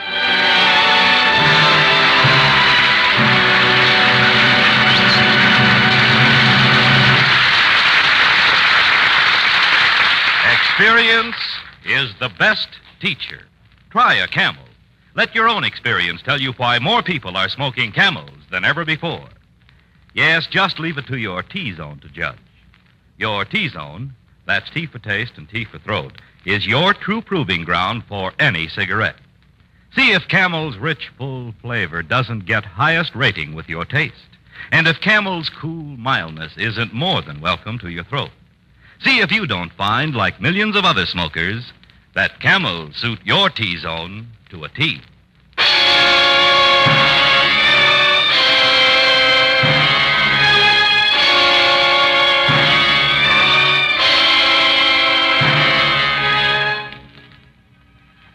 The story I'm about to tell you, you may not believe, but I assure you it actually happened. Now, the whole thing started one night when a group of young officers were having a game of cards at the rooms of Narumov of the Horse Guard. There were 5 of us there, including a lieutenant in the engineers named Hermann. He was the son of a German who had become a naturalized Russian. And he was an ambitious young man of strong passions and imagination, which he held in check by an even stronger will. Thus, though a born gambler at heart, Hermann never touched a card, for he considered his financial position did not allow it. Oh, I remember that night. At about 4 a.m, we all sat down to supper. Oh, I'm not hungry. How did you make out, Surin? I lost. You always lose, Surin. You must be very strong-minded to be so consistent. If you think he is strong-minded, how about yourself, Hermann? Me? Why me? You've never held a card in your hand or made a bet. And yet you sit here until 4 o'clock in the morning watching us play. Well, Tomsky, you see, gambling interests me. It interests me very much. In fact, I'm a gambler at heart, but I'm not in a financial position to sacrifice the necessary in the hope for winning the superfluous. In other words, I cannot afford it. That doesn't explain anything. We none of us can afford it. Oh, Hermann's easy enough to understand. He's of German descent. Therefore, he's thrifty. Right. Now, it's my grandmother, the Countess Fedotovna, who baffles me.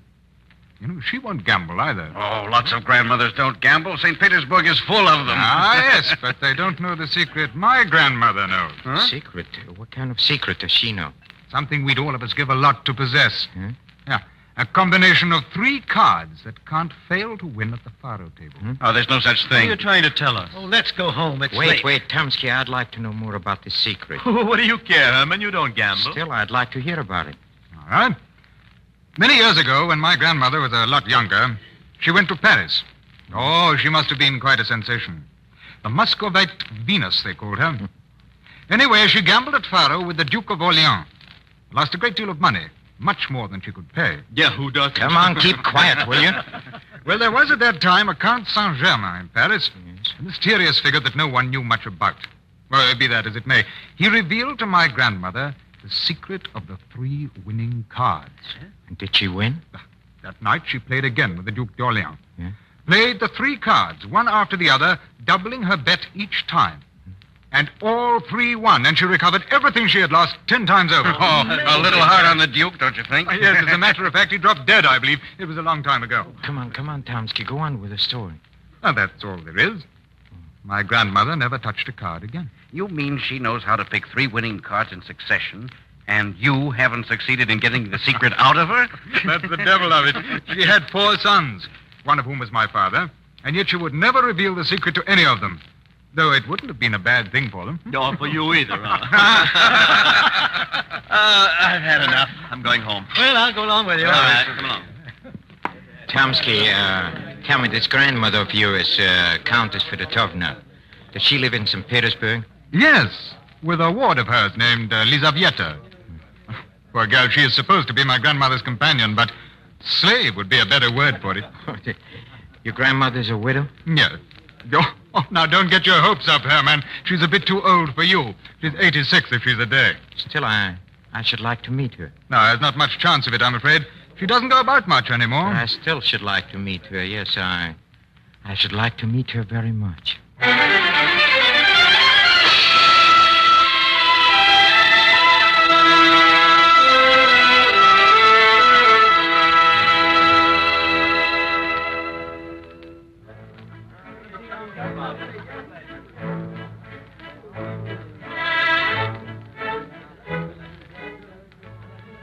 Well, Lizaveta, Hello, Paul.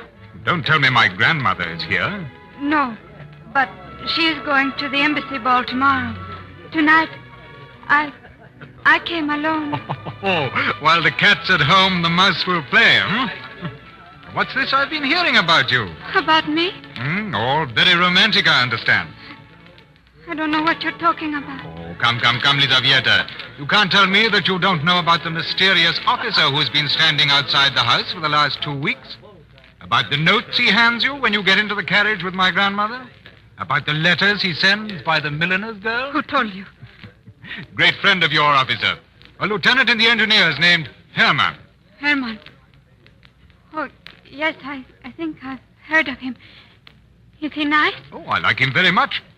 But he's a very determined young man and means to get what he wants. Personally, I wouldn't trust him. He has the profile of Napoleon and the soul of Mephistopheles. Oh, good evening, Chomsky. Good evening. Speak of the devil. Hello there, Herman. Lizaveta, may I present Lieutenant Herman? Mademoiselle. The man we were just talking about. Herman, this is Lizaveta Ivanovna. It's my grandmother's ward. How do you do, Mademoiselle Lizaveta? How do you do, Lieutenant? Would you like to dance? Yes, I would like to. Good. See you later, Chomsky.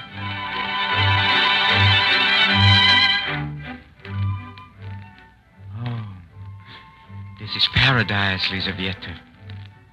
Holding you in my arms, feeling your heart beat against mine. No, you mustn't say things like that. People will hear you. They'll talk. I don't care.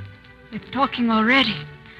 Why did you make up that story about your imaginary friend to tell Thompson?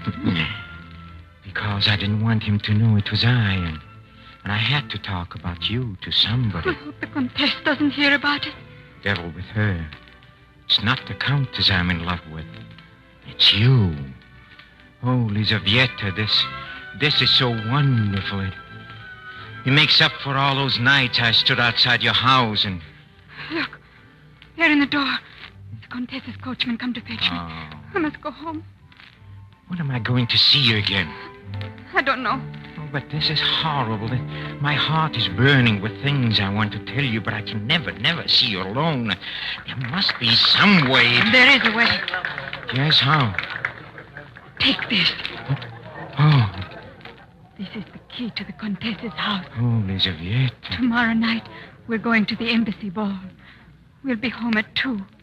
If you let yourself into the house at about 11:30, all the servants will be asleep. Yes, I will. Go directly to the library. It's at the right end of the corridor at the top of the stairs.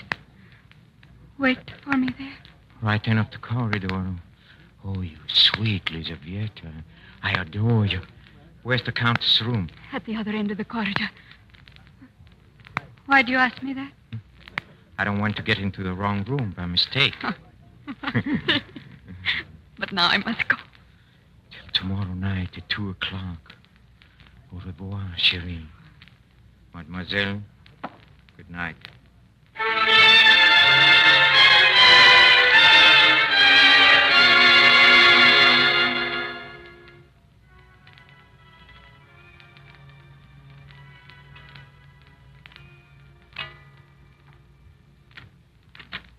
Good night, my child. Comtesse, are you sure there's nothing you want me to do for you? No, nothing, thank you, Lizaveta. I think I will just put my jewels away and sit quietly a while by myself. Good night. Good night. I am so tired. So very tired. I am too old to go. Don't be alarmed, madame. Who are you? Please don't be alarmed, Countess. I have no intention of harming you, but please. How did you get in my bedroom? I have been waiting behind that curtain, waiting just for the chance to ask you a favor. A favor? Yes. Me? Yes, a favor of you, madame. You can ensure the happiness of my life. It'll cost you nothing. I don't know who you are, but you're mad. No, I'm not. I happen to know that you can name 3 winning cards in order. And that was a joke. No, it was not a joke. Oh, I can see it by your expression, madame. Madame, I want you to tell me those 3 winning cards. I do. No. But whom are you keeping that secret for, huh? Your grandsons, they are rich enough without it. Besides, they don't know the value of money, but I do.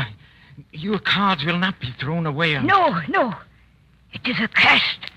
It brings death. I'll chance that. Of what use is it to you? Or is it connected with some terrible sin or some bargain with the devil, huh? I'm ready to take your sins upon my soul, only please reveal the secret to me. No. Please. What? You old hatch. I'll make you answer. No. You have my happiness in your hands. No. I'll take you there. Go. You won't speak. I'll make you...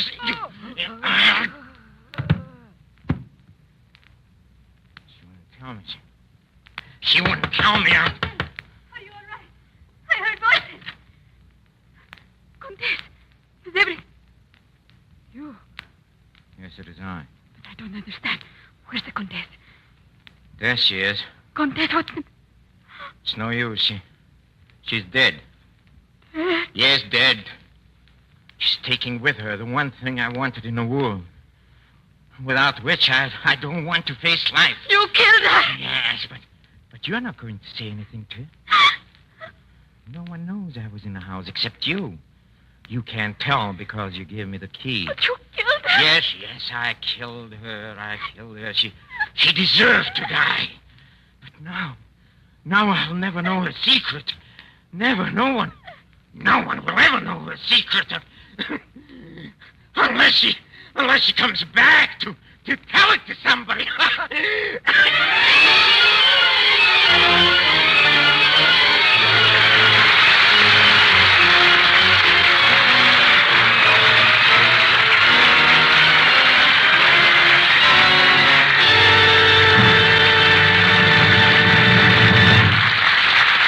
Moments, Mr. Peter Lorre will bring us the climax of tonight's Mystery in the Air when Camels present Act 2 of The Queen of Spades.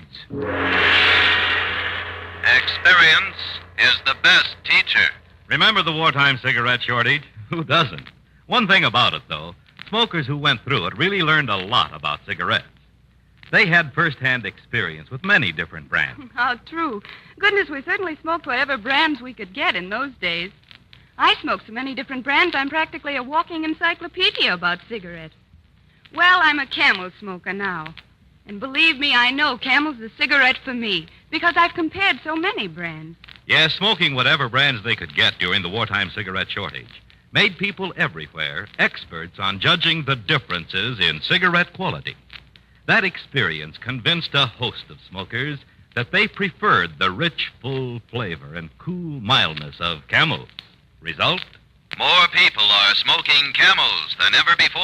Experience is the best teacher. Try a Camel yourself.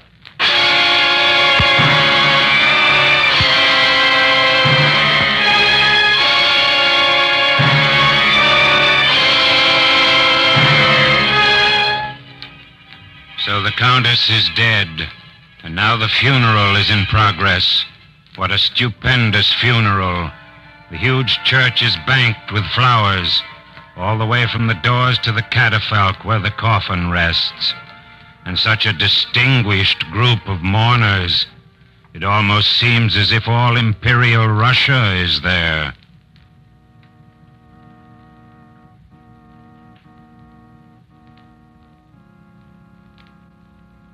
Topsy. Sad occasion, eh? Yes. Well, I suppose the old girl had to go sooner or later. Oh, there were times when I doubted she ever would. What'd she die of? A heart attack, they said. Why? Oh, I've heard rumors. You know how those things are. Something about bruises on her throat. Oh, no. No, nothing to it, no. The doctor said she could have inflicted those herself when she had trouble breathing. Hello, Tomsky. My condolences. Oh, thank you for coming, Herman. That's very nice of you. You never met my grandmother, did you? No, I didn't, but that's no reason I shouldn't show my respect. After all, you're my friend. I beg your pardon, but would you gentlemen care to view the remains before the services commence? I suppose I should, anyway. Oh, yes, by all means. I'll come, too, if you don't mind. Not at all. Thank you. Come along.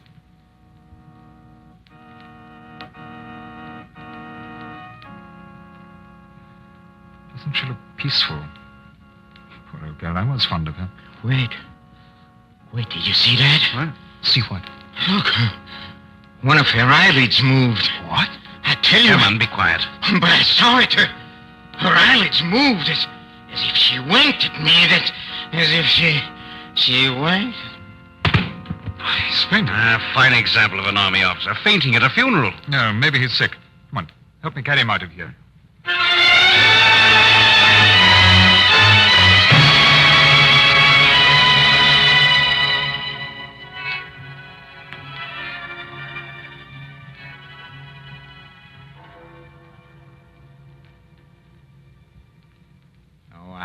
I know. I shall never get to sleep. My conscience won't let me. Oh, why did I do it? Why did I go to that cursed funeral? Just because my conscience said you are the murderer of that old woman. I wanted to implore her pardon, but she winked at me. I could swear it, she did. Who's there? Oh. You do not recognize me. You have a short memory. Countess, I have come back from the beyond against my wishes. I have been ordered to grant your request. Grant my request? Yes.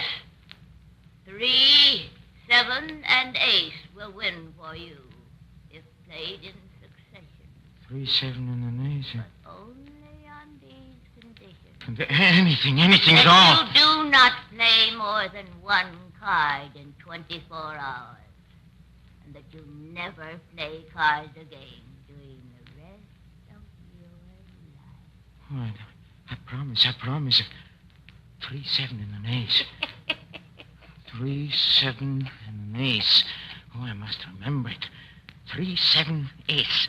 3, 7, ace.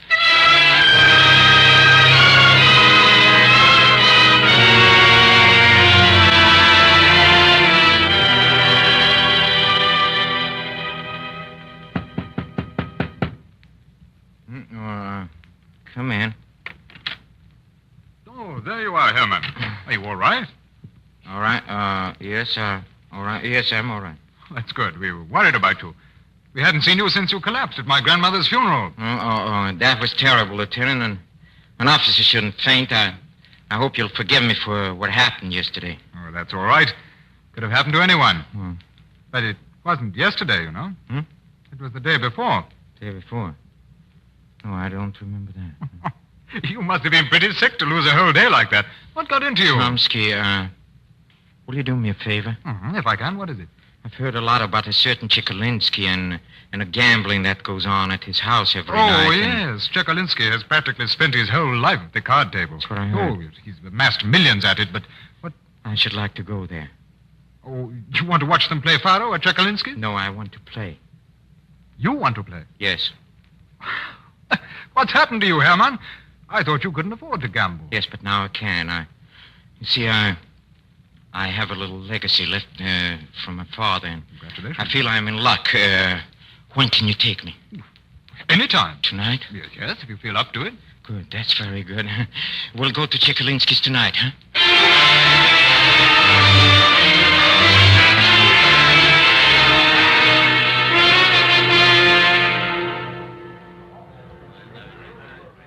Chomsky, honestly, I've never seen such a magnificent establishment. Never in my life have I seen such a place. Well, it's all paid for by fellows like you who felt they were in luck. Look, there's Chekalinsky at the Faro table. Where? Oh. Come on over, I'll introduce you. But don't say I didn't warn you. Good evening, Chomsky. Chekalinsky, I want you to meet a friend of mine, Lieutenant Herman. Herman, this is the famous Chekalinsky. Good evening. Enchanté. Herman seems to feel particularly fortunate tonight. Do you suppose he could sit in and take a card? A friend of yours? But of course. Good luck, Herman. Thanks. Will you be kind enough to select your card, please? Thank you. This is my card. And how much would you like to bet, Lieutenant? I would like to bet 47,000 rubles. Forgive me, Lieutenant, but we only play for cash. It's quite all right. I have it. Money's right here. Are you crazy, Herman? You're playing pretty high, Lieutenant. Nobody here has ever staked anything like that on one card before. Well, do you accept it or don't you? I accept it. Then if you'll be kind enough to deal. As you wish. 9, 3. Herman has won. One. Look, his card is a 3. Well, congratulations, Lieutenant. Do you want me to settle with you now? If you please. Here you are. 47,000 rubles. No. Would you like to try again? No. Not tonight, but tomorrow night I'll be back to try another card.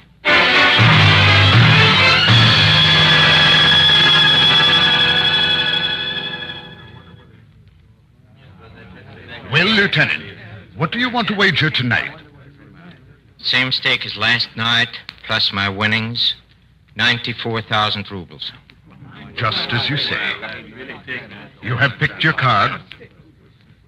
I will deal. Knave. 7. Look, Herman's won again. The card is returned. There you are. 94,000 rubles. Thank you, sir. I shall see you again tomorrow night.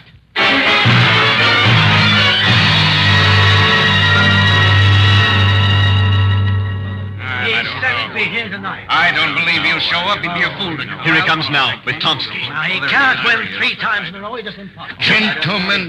Gentlemen, quiet, please. Well, Lieutenant Herman, how much do you wish to bet tonight? Same stake, plus my winnings. Here it is.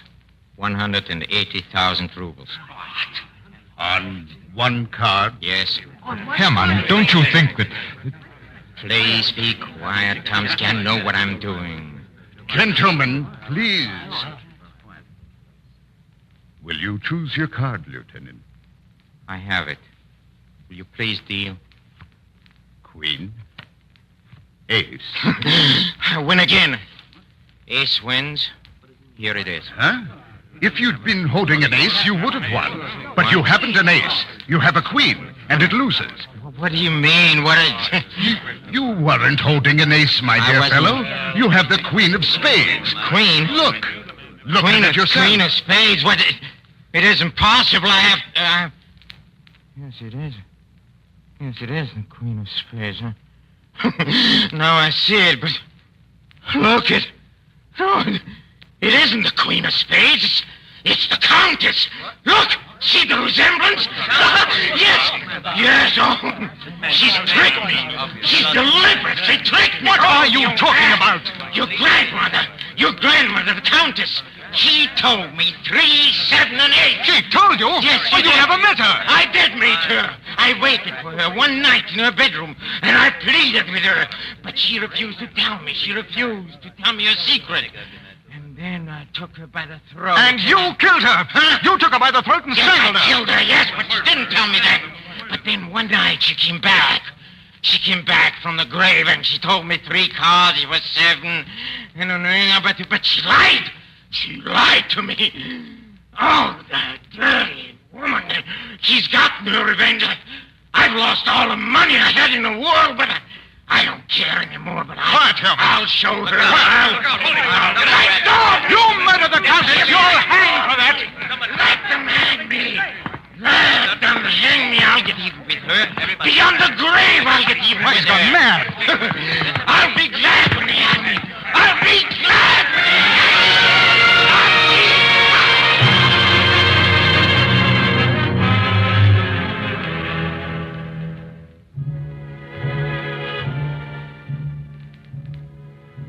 But they didn't hang him. He's spending the rest of his life in room 17 of the Obukhov Hospital. He never answers any question, but constantly mutters the same things. 3, 7, ace.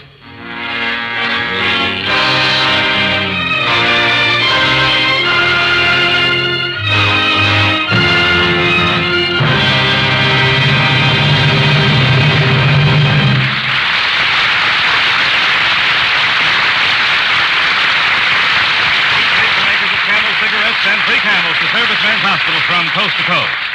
This week, the Camels go to Veterans Hospital, American Lake, Washington, U.S. Army and Navy General Hospital, Hot Springs, Arkansas, U.S. Naval Hospital, Brooklyn, New York, U.S. Marine Hospital, Detroit, Michigan, and Veterans Hospital, Perry Point, Maryland. There are many doctors among America's millions of camel smokers. In fact, according to a nationwide survey, more doctors smoke Camels than any other cigarette. this survey was made by 3 leading independent research organizations who questioned 113,597 doctors living in every state of the Union. What cigarette do you smoke, Doctor? The brand named most was Camel.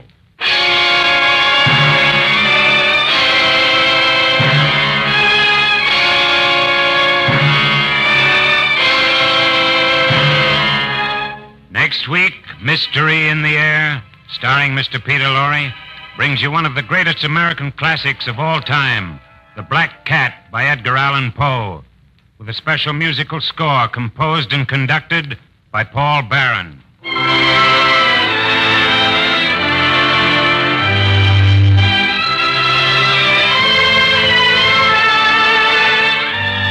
Mr. Pipe Smoker, do you get the greatest possible enjoyment from your pipe? Do you pack it full of mellow, mild Prince Albert? Prince Albert, you know, is a rich, full-flavored tobacco, specially made for smoking pleasure, specially treated to ensure against tongue bite, crimp cut to burn slow, smoke cool. No wonder more pipes smoke Prince Albert than any other tobacco. See if Prince Albert doesn't give you a better smoke. Be sure to listen to Prince Albert's Grand Ole Opry Saturday night for a rollicking half hour of folk tunes and humor with your favorite stars, Red Foley, Minnie Pearl, Rod Brassfield, and the rest of the Opry gang. And as Red's special guest, Judy Martin. Yes, folks, Prince Albert's Grand Ole Opry, Saturday night over NBC.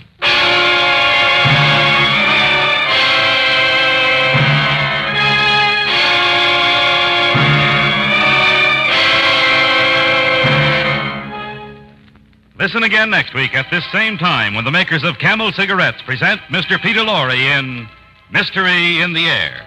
The artists supporting Mr. Lorre tonight were Henry Morgan, Lorene Tuttle, Peggy Weber, Ben Wright, Louis Van Ruten, Stanley Waxman, Jack Edwards Jr., and Rolf Sedan.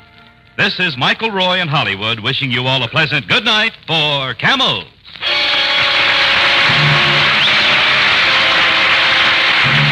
This is NBC, the National Broadcasting Company.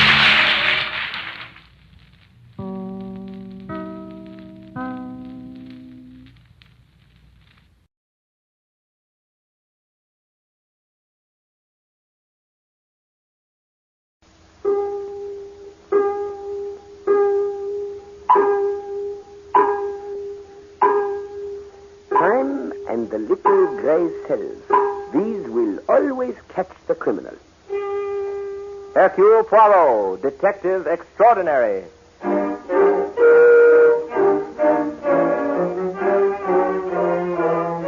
From the thrill-packed pages of Agatha Christie's unforgettable stories of corpses, clues, and crime, Mutual now brings you, complete with bowler hat and magnificent mustache, your favorite detective, Hercule Poirot, starring Harold Huber in The Trail Led to Death.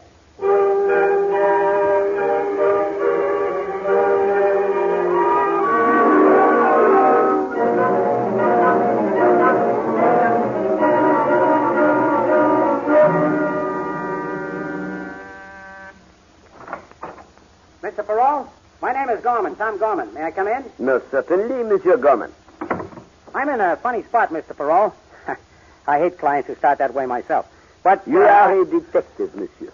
Yeah, I'm what you might call a competitor of yours. Gorman Detective Agency. No job too small or too large.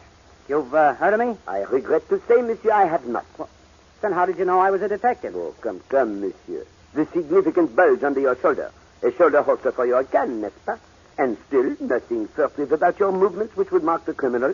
Merely a certain slyness in your manner. Hey, you don't seem to think much of detectives. Being one myself, I am allowed to take liberties, eh? Well, it doesn't matter.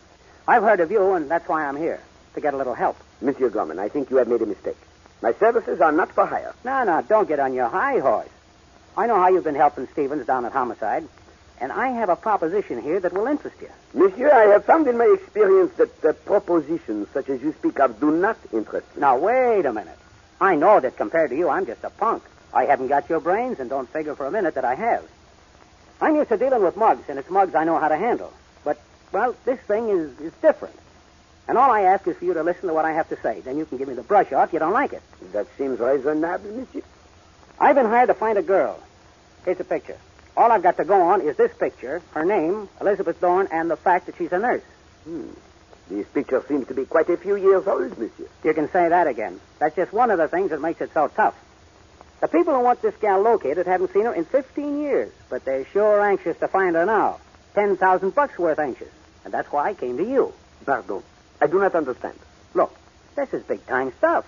Ordinarily, I'd never get a look in on a case like this. But for some reason, I can't figure out these people came to me. I know when I'm licked, I tried every angle I could to find this dame. I figured that if she was 30 when this picture was taken, she'd be about 45 now. But I'm licked, and I admit it. But I don't want to give up that $10,000. And you want me to find this Mademoiselle Dorn, eh? I figured you might help me. I'd split the fee with you. I am sorry, monsieur, but it is out of the question. What? You mean you won't? Exactly. But, Monsieur Gorman, I wish you luck, and here is one bit of advice. What?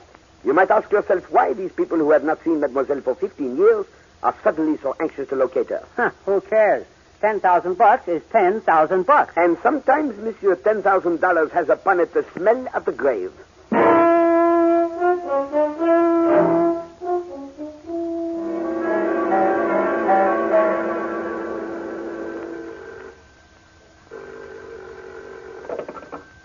Hello? Hello. Dilly? Oh, Elizabeth. How are you, dear? Worried, Dilly, worried sick. Well, they haven't found you, have they? No, thank heaven, but I feel this is the year. Well, you've stayed away from them for over 10 years now. What makes you think they'll find you? Oh, I'm not worried about myself, Dilly. It's Jimmy. If they ever get their hands on him, Now, stop worrying. It won't do you, nor the boy, nor your work any good. Oh, Dilly, you're a wonderful person and a real comfort to me. I don't know what I'd have done without you. You'd have done very well. You always had courage and brains. But I'm beginning to get that feeling again, Dilly, about things closing in on me. Where's Jimmy? I sent him away to the country. Usual place? Yes. And, Dilly, if anything happens to me... Elizabeth, now listen stop to me, Dilly. imagining things. Listen to me. If anything happens to me, I want you to take care of Jimmy. You know I will. He'll be 21 in another month. And if anything should happen, I want you to tell him the whole story. I'll do better than that. I'll tell the police so that we can catch the thieving scoundrels. All right, Dilly. You're sure you don't want to tell the police now? I can't, because then I'd have to tell Jimmy, too. Well, all right, Elizabeth. You can count on me, dear. Oh, heaven bless you, Dilly. Goodbye. Wait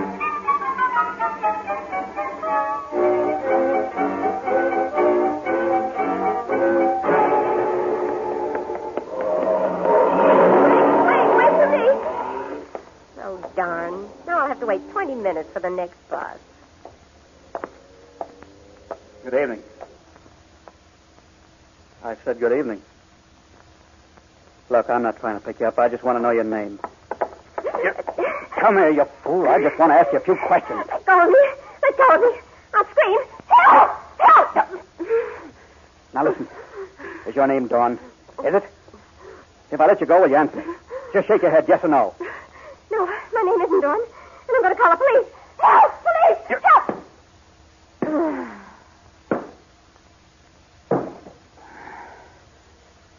If you hadn't yelled, you poor fool, you might still be alive.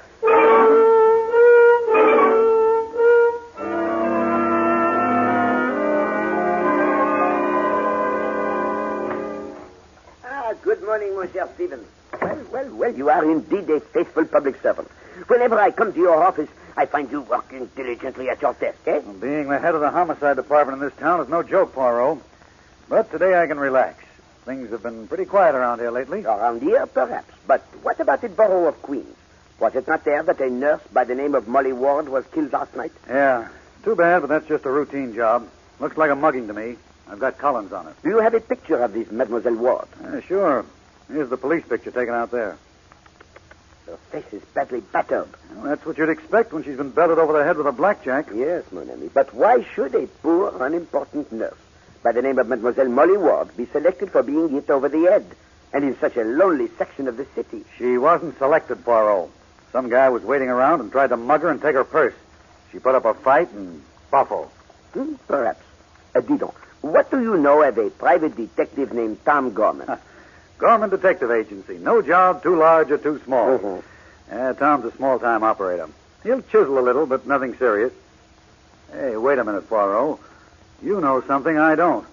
How is this Gorman hooked up with a nurse mugging? I don't know that he is, mon vieux, but he came to me yesterday with a... Police headquarters, Stephen speaking. What? Where?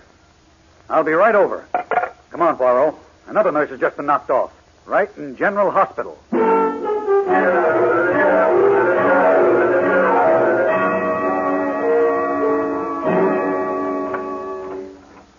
Miss Wood, I understand you're the head nurse here. Why, yes, I am.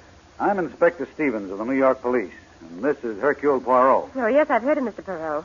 If anyone can solve this brutal killing, I'm certain he can. You are most kind, mademoiselle, but it is the good Stevens who is the authority on mugging. No, wait a minute, Poirot. I didn't say this was a case of mugging, or that it has anything to do with that murder of the nurse out in Queens. But you will admit, mon ami, that the coincidence of two dead nurses gives one furiously to think, n'est-ce pas? Well, I don't know about this other nurse you're discussing, but I'm willing to swear that Miss Dilly's death was no case of mugging. What makes you say that? Because of the man who came here to see her. What man? What did he look like? Well, it's difficult to describe what the man looked like. All I remember is he was of medium height and wore a blue pinstripe suit. Is it a custom at this hospital to permit nurses to have visitors? As a matter of fact, Mr. Perot, it's not. This man was so insistent that I allowed Miss Dilly to come down to the reception room. What happened then? I don't know, Inspector. When she came into the room, I left. But is it possible, mademoiselle, that you overheard perhaps a bit of their conversation before you closed the door? I do remember hearing him ask her if she knew a woman by the name of Elizabeth Dawn. But then I closed the door and couldn't hear any more. Tiens, that is most interesting. Did you know this, Mademoiselle Dawn? No, I'd heard of her. She worked here several years before I came. I've been told that in addition to being an excellent nurse, she was quite a beautiful woman. Did the unfortunate Miss Dilly know Elizabeth Dawn? Why, I really couldn't say. Come on, Poirot. We've got to lay our hands on that guy in a blue pinstripe suit. Let's get out of here. A little moment, please, Stevens. Perhaps Mademoiselle Wood can inform us if she heard any sounds or screams in the reception room when she left Mademoiselle Dilly alone with the visitor. No, I couldn't. I'd gone upstairs to my office to check into hospital matters. I first noticed that Miss Dilly hadn't returned to her ward when I checked it about an hour later. Poirot, there's something behind all this. How perceptive of you, mon ami. There is indeed. But as yet, it is only a, formless shadow. Perhaps a visit to the Gorman Detective Agency will help us to fill in an outline.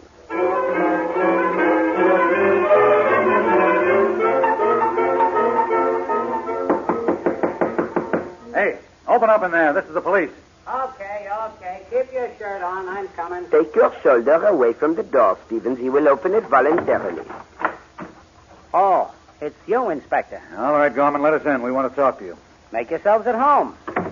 How are you, Perot? I am well, and most happy to see that you are wearing a gray suit. Blue pinstripe is not a healthy pattern just now. What's on your mind, Inspector? Murder, Gorman. Look, I'm a detective, but I don't go out and make my own crimes. If you're talking about that nurse, you're wasting your time. I know nothing about it. Who are you trying to kid, Gorman?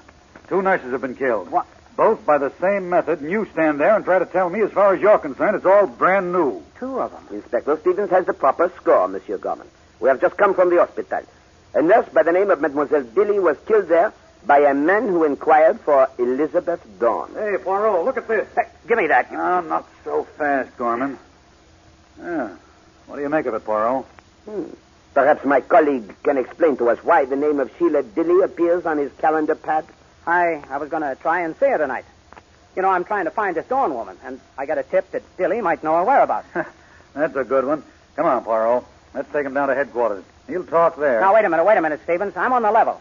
All I'm trying to do is find Elizabeth Dawn for my clients. One of the few clues I have is that she came from Montana, having spent several years there. This Dilly woman also hails from there. Then it is merely coincidence that her name appears on your calendar, Monsieur Gorman. Of course, Perot. I'm getting $10,000 for finding this dame, but if I smelled murder anywhere in the deal, I'd drop it like a shot. I have not accused you of these murders. But you have some information, and you would be most wise to give it to me. Well, Mr. Perot, it seems as our interview yesterday is back for a return engagement. Only this time, you're a little more interested in what I have to say. I can only repeat what I said then, Monsieur Gorman. My services are not for hire, but I dislike murder. You and Stevens are barking up the wrong tree. What makes you think these 2 killings are connected with what I'm working on? Oh, come. Is it not apparent to you that other people are interested in the whereabouts of Mademoiselle Dawn? Also, it seems that these people have not your scruples about murder. Sorry, Mr. Perrault, but I can't go along with it that these other guys are connected with my client. But the little gray cells, Monsieur Gorman, they tell me you are making a bad mistake. Well, they don't talk to me, but the 10,000 does. Did your client tell you why he is seeking this Dawn woman? Yeah. He told me that she nursed a sister of his back to health in Montana, and he wants to reward her now. And you believe his story? Not a word of it. But I'm going on the theory that his money's not counterfeit. Now, look here, Gorman. I don't believe you're innocent about these 2 killings. I got a good mind to lock you up. I told you I know nothing about them. Last night I was up all night in a card game, and I can prove it. As for this dilly rap, I don't have a blue pinstripe suit, and you can see that for yourself. Then you will not tell us the name of your client? Not a chance. I gave my word. I'll tell you what I'll do, Mr. Perrault. Give me 24 hours. If I find that my client hired those guys to knock off those 2 nurses, I'll turn him into you. Very well, Monsieur Gorman. You have made your own bargain. I hope it will be to your advantage.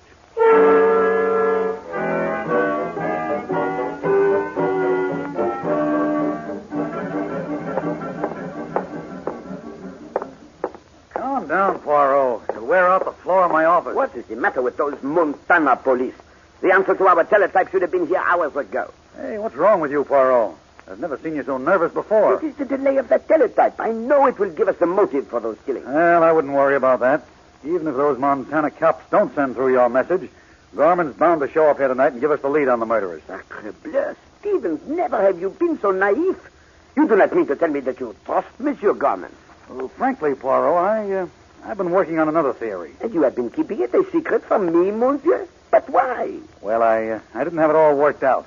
But the way I figure it is, a maniac's been responsible for these killings, and unless I miss my guess, we're in for a mess of nurses' deaths. A maniac? Tell me, Stevens, how do you arrive at this startling conclusion? Oh, it's simple. Some guy who lost a wife or someone else close to him because Elizabeth Dorn botched up the job of nursing her has gone out of his mind and is going around killing all the nurses he can find. Mon ami, it is a pity that all that thought should be wasted on such a worthless theory. Now, oh, come on, Poirot. That message from Montana's coming in over the teletype now. Excellent. Hurry, Stevens. Well, now we'll find out something. Yes, mon brave. I think we begin to arrive in the vicinity of somewhere. Elizabeth Dorn, resident of Butte, 1927 to 1930. Registered nurse, employed last 2 years here by James and Ellen Fenway as nurse for James Fenway II. All trace lost of her after death of James and Ellen Fenway when she disappeared with their child, adopted by her. Last known to have worked for Dr. Henry Monkton in New York City. Quickly, Stevens. Where to? To find this Dr. Monkton.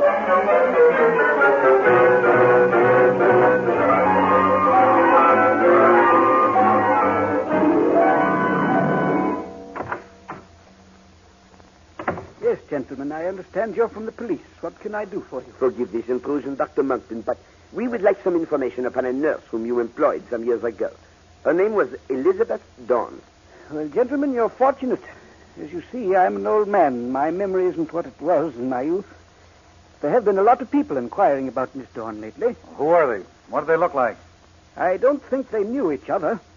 One was a youngish, heavy-set man with a face like a bull. Monsieur Gorman? That isn't the name he gave me. It wouldn't be. And the other? The other was a fair man in a blue pinstripe suit. Thank you. But about Mademoiselle Dorn? Oh, yes. Well, Miss Dorn was an extraordinarily good nurse. Very intelligent, and as I remember, very nice to look at. Is that all you know about her? Well, really, sir, I don't make it a habit to become great friends with my nurses. But of course not, Doctor. But perhaps you knew of some friends Mademoiselle Dorn had who might be able to help us, eh? Believe us, Doctor, it is most important. Well, that's the same question that the others asked me, and I must have given them the wrong information. What makes you say that? Well, they came to me a few days ago, and I managed to recall with some difficulty that Miss Dorn did have one close friend, a Miss Dilly. Dilly? Why, that's... Exactly, Stevens. A most logical maniac, n'est-ce pas? Please go on, Doctor. Well, then they came back today. Together this time, Doctor? No, still separately. And they told me I must have had the wrong name. Well, then it came to me. I had looked into my files meanwhile, and I found that Miss Dorn had one close friend who used to look after her little boy. Yes, Doctor. And the name of the friend? Dillon. Miss Emma Dillon, yes. 957 West 2nd Street. You see, gentlemen, that was how I happened to make the mistake in names. Miss Dorn used to call her Dilly. A natural mistake on my part. Most natural, Doctor. And most costly. And fatal for poor Mademoiselle Dilly. Come, Stevens. Let us march. This time I'm way ahead of you, Poirot. We've got to get to Miss Dillon, but fast.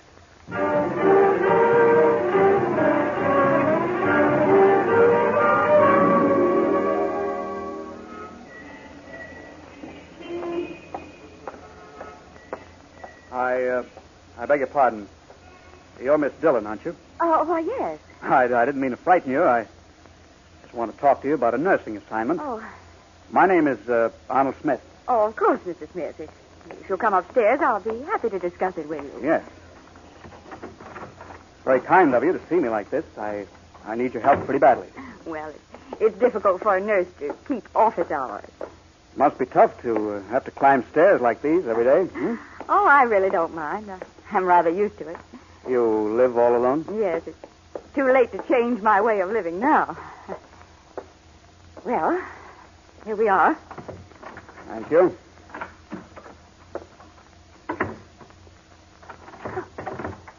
Why are you locking the door? Now, don't you be alarmed. But it's necessary that we aren't disturbed. Why? What could you possibly... I'm looking for certain information, Miss Dillon, about a friend of yours. An old friend. A Miss Elizabeth Dawn. I don't know anyone by that name. Oh. Well, now you see why I locked the door. It may be necessary for me to jolt your memory. Stay away from me. Now, you may as well know the truth. And tell it. Dr. Monkton told me you knew her. Now, come out with it. Out with it. Where is she? Put that picture down. No wonder we couldn't find Elizabeth Dawn. We were looking for a nurse, and all the time she was right under our noses. Well, I think I'll just take this along with me in case some other people come around looking for Elizabeth. Who would have thought that Elizabeth Dawn, who was a nurse, could have become Diana Rogers, the famous actress? What are you going to do? Oh. Goodbye, Miss Dillon.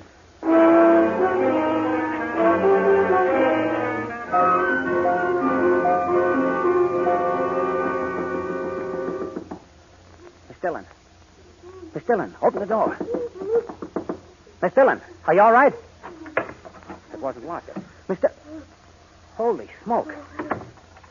Help, stop him. Stay with me. It's all right, Miss Dillon. I'm a detective. Tell me what happened. A man came. He found out that Elizabeth Dawn was Diana Rogers. He took all the pictures of her. Got to stop it. Dead. Diana Rogers. Miss Dillon? Miss Dillon, this is the police. Open the door. This is a fine mess. That door will hold till I get out the window. All right, stay where you are, Gorman. Okay, Inspector. Okay, you got me. Alas, mon ami, we were too late for the poor Miss Dillon. Yeah, but not too late to catch a murderer. Come along with us, Gorman.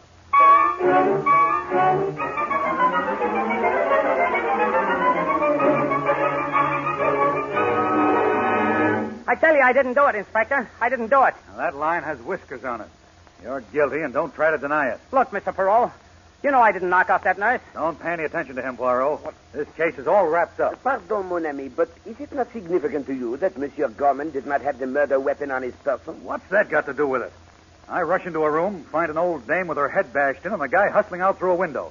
That's all the proof I need. There is another fact to be considered, Stevens. Monsieur Gorman is not psychologically capable of committing murder. Sorry, Poirot, but I don't agree with you. One little moment, monsieur, but I should like to ask Monsieur Gorman a question. Yeah, go ahead. Last night you said you would tell us the name of your client if you discovered him to be a murderer. If you are not guilty, then is it not obvious that your employer is? Keep going. There is not much further I can go unless you tell me his name. I've changed my mind. Why, he's a Welsher in the bargain, Poirot. Monsieur, you are making a grave mistake. You still refuse to tell us the name of your client. That's right. Then you must know where Mademoiselle Dawn is. You're crazy. Not at all, monsieur. You merely believe you will make better use of your information than we. But come, monsieur, a bargain, eh? If you will tell me where Mademoiselle Dawn is, I will tell you why your employer is so anxious to get in touch with her. How do you know that, Poirot? From spending some time with the newspaper files of Butte, Montana, printed 15 years ago. Okay, that's a deal. 15 years ago, James and Ellen Fenway died in a train accident. Their estate, which consisted of 4 of the largest silver mines in the West, was left to their only heir, James Fenway II. Yeah, I remember the kid from the teletype. James Fenway's will appointed as trustees the board of directors of the Archer Company of Montana. Hey, I think I'm beginning to get it. But the most important thing is that the child was not to receive his ownership of the mines until he reached his 21st birthday. Some birthday present. And from the teletype Inspector Stevens and I received, it is apparent that someone of influence on the Archer Company board is looking for Mademoiselle Dawn. Sure, I've got the whole picture. They don't want the kid to inherit the mines, so they're trying to find him and bump him off. Alas, that is the unhappy situation. Now, Monsieur Gorman, where is Mademoiselle Dawn? Okay, I'll pay off on my end of the deal. She's over in Jersey with the Fenway kid. Here, I'll write down the address for you. Do not take such needless pains. You are lying.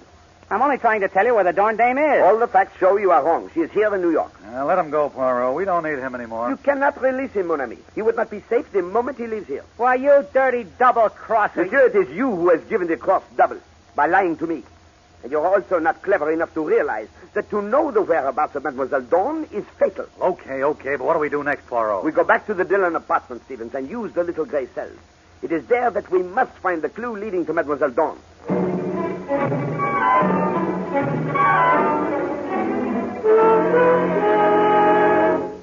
I don't know, Poirot. We've been through this place with a fine-tooth comb and haven't found a thing. But we cannot allow ourselves to fail, mon père.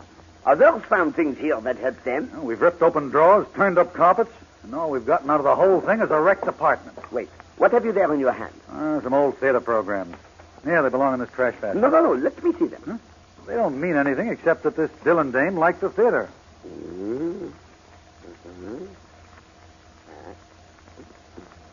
This gives one furiously to think. What are you looking at? Pictures? No, mon ami. I have found a most amazing coincidence in all these programs. Regard.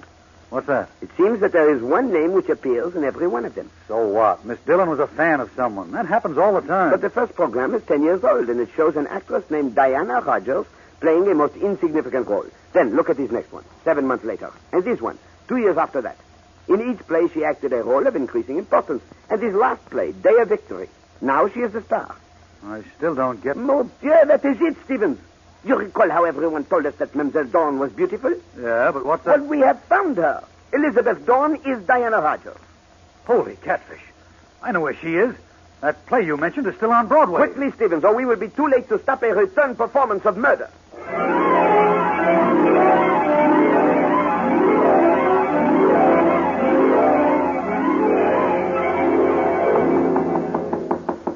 This is her dressing room, Mr. Chisholm. Open up, Elizabeth. This is Michael Chisholm. Come on, let us in. It's been a long time, Elizabeth. What do you want, Mr. Chisholm? You know what we want. We want to know where the boy is. I'll make her talk, Mr. Chisholm. I prefer the gentler method, Smith. Well, Elizabeth? Why do you think I took him and ran away from Montana after his parents died? I've often wondered. I knew that you'd been stealing from Mr. Fenway. I also knew that you intended to put the boy out of the way so that you could take over the mines. How true, my dear. But unfortunately for you, your accusations will never be heard outside of this room. What are you going to do? Now, Mr. Chisholm? No, Smith. Not just yet. There's a matter of Miss Dorn. I beg your pardon. Miss Rogers signing this sheet of paper. What is it? The Fenway boy won't be 21 for 2 more days. Until that time, you're his legal guardian. This paper, signed by you, will transfer his shares in the silver mines to me and my company. Now, here's a check for $50,000. $50,000? Why, it's worth $5 million. Let's not be mercenary. Now, unless you take this, I'll turn you over to Mr. Smith here. He's already killed 3 women. A few more won't really matter. I won't do it. Well, there are ways of making you do it. You're hurting me. All right, put up your hands. It would be most advisable, monsieur. And 1,000 thanks for the confession. Smith, you blundering idiot. You said we were safe. Ah, but you must permit your employee at least one miscalculation. It is only human. Gentlemen, I don't know how to thank you. Well, now, that's all right. There is one way you can thank us, mademoiselle. What is that? By allowing us to sit in your theater and watch you give your finest performance.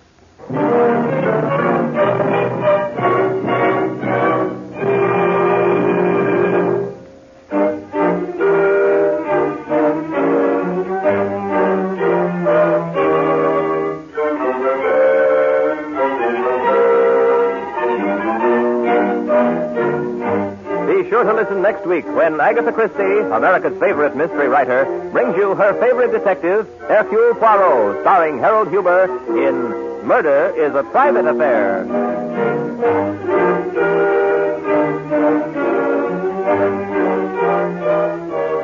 Music for Hercule Poirot is composed and conducted by Sylvan Levin. The program is directed by Carl Eastman. This is the Mutual Broadcasting System.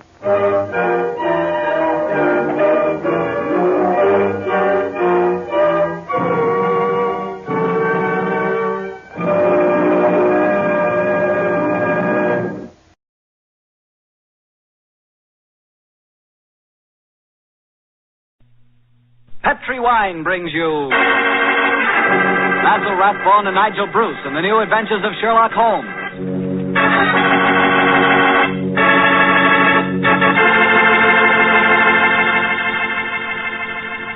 The Petri family, the family that took time to bring you good wine, invite you to listen to Dr. Watson tell us another story about his old friend, that master detective, Sherlock Holmes. And incidentally, I'd like to tell you about a swell American custom. The custom of serving sherry wine just before dinner. Petri California sherry. You know, especially when you have guests, while you're waiting for that call to the dinner table, there's nothing better than a good glass of that good Petri sherry.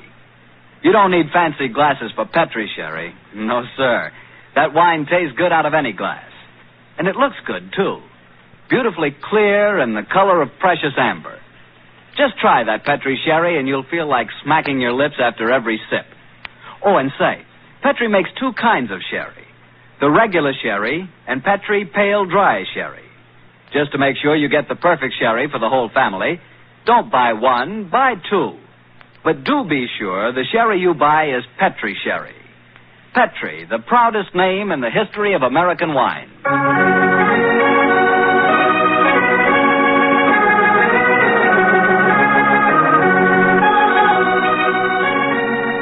And now I'm sure our good friend Dr. Watson's ready for us. Let's go in and join him. Oh, there you are, Mr. Bartell. Good evening, Doctor. Say, where are the puppies this evening? Mr. Bartell, don't you think it's about time you began to refer to them as the dogs? They're almost a year old, you know. I stand corrected. Where are the dogs this evening? Well, they had another furious battle with a dead seal on the beach today. My housekeeper, Mrs. West, is giving them a much-needed bath. They certainly have an aversion to seals, don't they? Well, Doctor, are you all ready with tonight's new Sherlock Holmes adventure? Yes, my boy, and as yesterday was St. Patrick's Day, I decided to tell you a story that took place in Ireland a few years before the turn of the century. I imagine that you've heard of kissing the Blarney Stone, haven't you? Oh, yes, Doctor, though I've never understood exactly what it meant. Well, let me explain it to you, because the ceremony plays a very important part in the story tonight. Blarney Castle is an imposing 15th century ruin a few miles outside the town of Cork. The castle is many stories high, and in the foremost tower, the famous Blarney Stone is situated. What's supposed to be the point in kissing it, Doctor? The stone is considered a powerful talisman, and the legend runs that whoever kisses it is endowed with eloquence for life. Say, Doctor, if I ever get over to Ireland, I'll certainly kiss that stone. But you're such a storyteller yourself, Doctor. I bet you've kissed it, huh? No, Mr. Bartell. I'm afraid I never had quite enough courage. Courage? Well, why does it need courage, Doctor? Well, because the Blarney Stone is set in a most inaccessible position on the outside wall. To kiss it, it is customary to lower the candidate for eloquence over the rampart, head foremost, with a friend hanging on to his heels. From the top of a castle? It does sound dangerous, Doctor. Oh, it was, my boy. So much so that in recent years, a great row of iron spikes was put round the parapet to prevent an accident. Though, of course, at the time tonight's story took place, there was no such guard. And I have a feeling that an accident did take place, Doctor? No, Mr. Bartell, let me tell you the story from the beginning.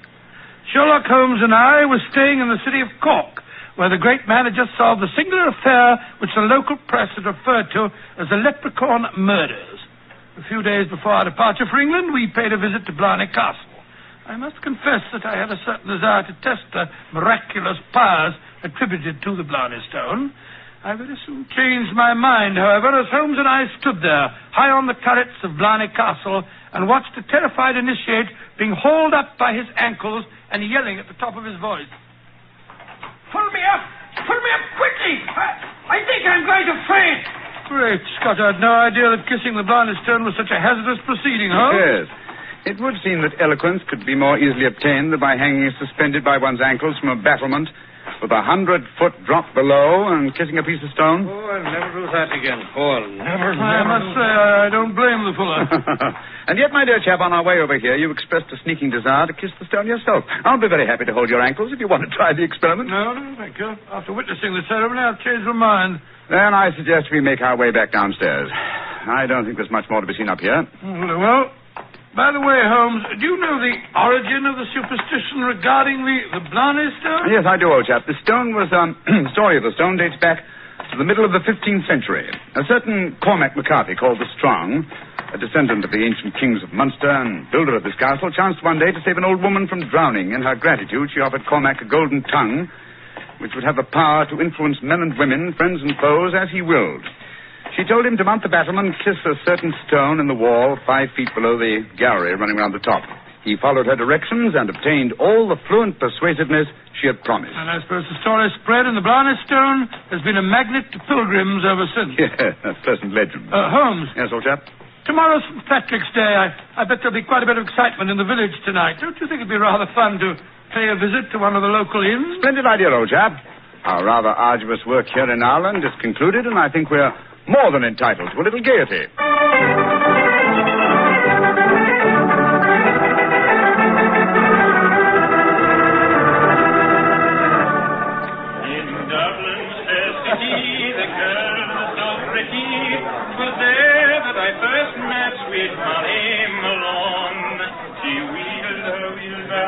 Charming, quite charming. A waiter and singing at his work. Singing very well, too. Just the same, I wish someone would come and take our order. Oh, there's a barmaid. I'll see if I can catch her eye. Hi, Miss.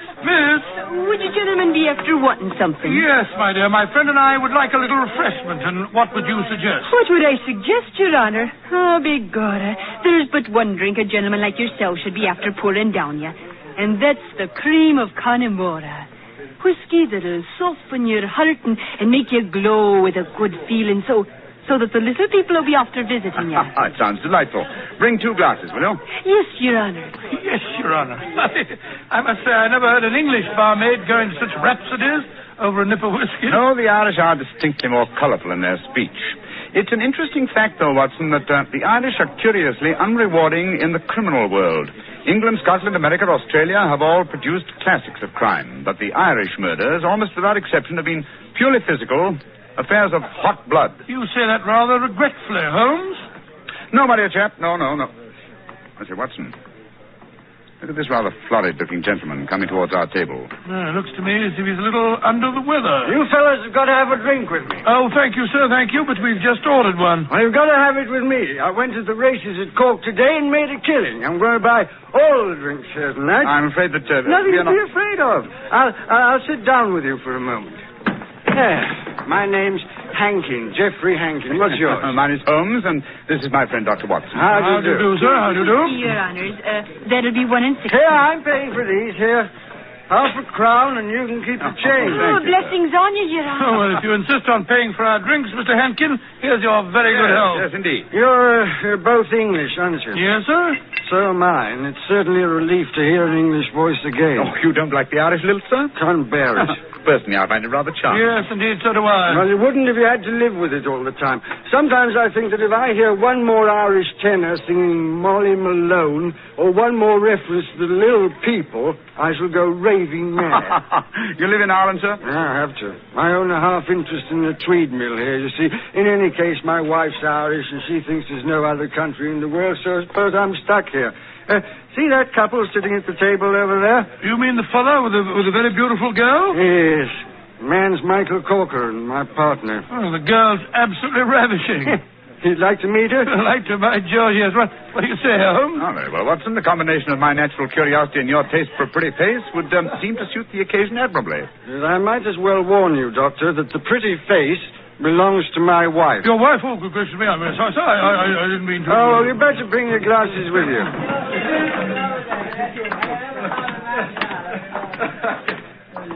Molly, my dear, I want you to meet two English friends of mine, Mr. Holmes and Dr. Watson. How do you do, Mr. Holmes, Dr. Watson?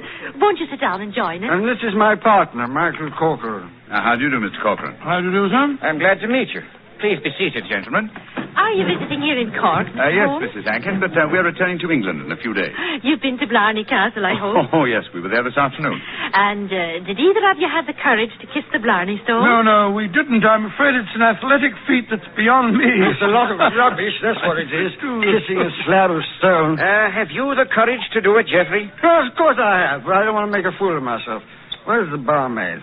Kathleen. I'll make a wager, Geoffrey, that you haven't the courage to kiss the stone. How much will you bet, Michael? I'll wager a £10 note on it. It's a bet, and you fellas witnessed it. I'll kiss the Blarney Stone at noon tomorrow, and you'll be £10 the poorer, Michael. And I suggest that Mr. Holmes and Dr. Watson be present as well. They can act as referees. Geoffrey, dear, don't get so excited. Well, I don't like it when Michael suggests I don't have courage. You want some more drink, Mr. Henkin? Yes, all of us want some. No more for me, thank you, Mr. No more for And me, I thank you. think you've had enough, Geoffrey. Don't tell me when I've had enough, Molly. In Dublin's fair city, the girl. Oh, no, not that filthy song. Yes, Mr. Hankin, I find the traditional Irish melodies quite beautiful. And I find them revolting. Stop! Geoffrey, quiet. Would Your Honor be wanting me to sing another song? My honor would like you to shut up that filthy caterwauling. Really, sir, really. I call that Geoffrey. most uncalled. Sean, please go on with your singing. In Dublin's fair city. You heard me, you great bog-trotting gazoo. I said shut up, and I meant shut up. Oh, Geoffrey, I'm leaving here at once. Michael, please to take me home. It'll be my pleasure, Molly. You're an ugly man, Mr. Henkin. Knocking down poor Sean when he was singing just like a bird. Oh, the devil with him, and all of you. No Irishman will be after forgiving you for this night's work. No, not the little people of old Ireland either. You've made more enemies, Mr. Henkin, than you'll ever see. But you'll be knowing they're there. Fiddlesticks, you can't frighten me with your stupid Irish superstition. Well, bless my soul, that was a charming little party, I must say. Englishmen like Hankin are a disgrace to their country. Fortunately, they're not representative, though. Yes, I must say I'd hate to have a curse put on me like that barmaid laid on him. Watson. Yes? Did you see the glances which Mr. Hankin's partner and his wife exchanged as the brawl started? There was more menace to him in those glances than in all the threats of all the little people in Ireland. Yes. I thought that there was something between them. I say, Holmes, that bet about Hankin kissing the Blarney Stone at noon tomorrow, do you suppose... I suppose nothing, old fellow. But there are forces at work here that I don't like. I think, Watson, that you and I will be at the Blarney Stone at noon tomorrow. It's possible that the bet made tonight is all part of a definite plan, and I have a feeling that the bet is still on.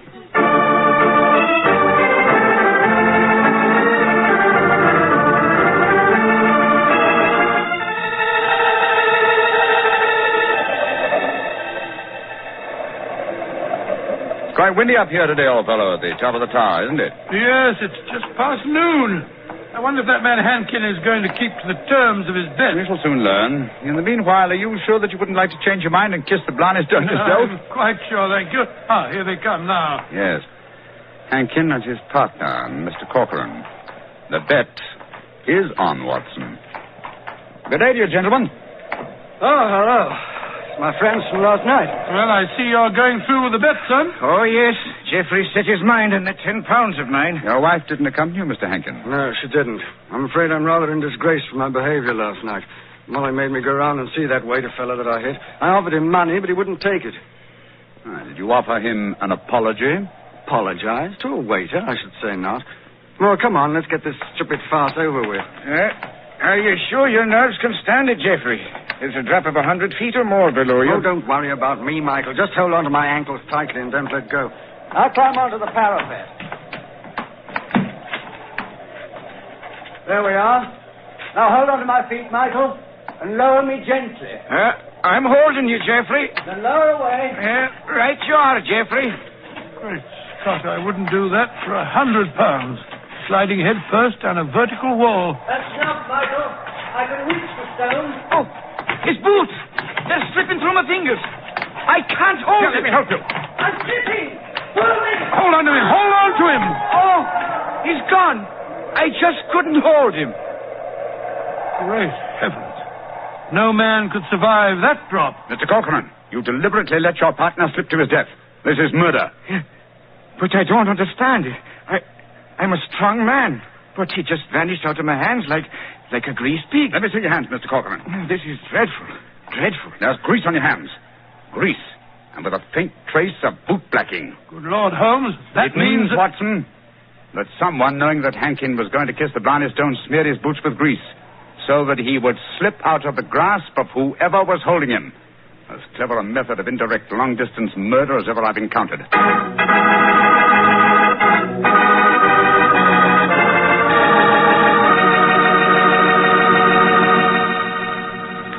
You'll hear the remainder of Dr. Watson's story in just a second, so I'm going to remind you that Petri California Sherry is not only wonderful before dinner, but it's good almost any time. If you had to choose just one wine for almost any occasion, that wine would be Petri Sherry. Petri Sherry is a perfect wine to serve in the afternoon or in the evening. It's good before dinner, yes, but it's swell after dinner, too. In fact, with a bottle of Petri Sherry on your shelf, you've got practically a small-sized wine cellar. So get a bottle of Petri Sherry soon. And remember, you can't miss with any wine that has the letters Petri on the label, because all Petri wine is good wine.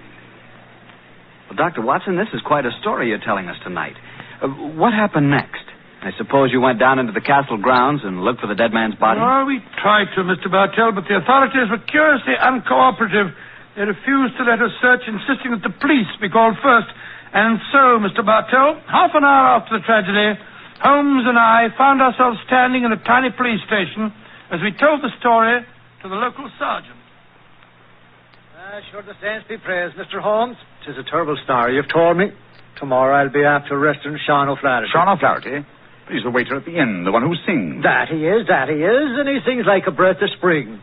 I'll be sorry to see him hang. But you've got no proof that he was responsible for the murder? Proof, you say, sir? Well, I can't arrest a big manufacturing man like Mr. Corcoran, can I?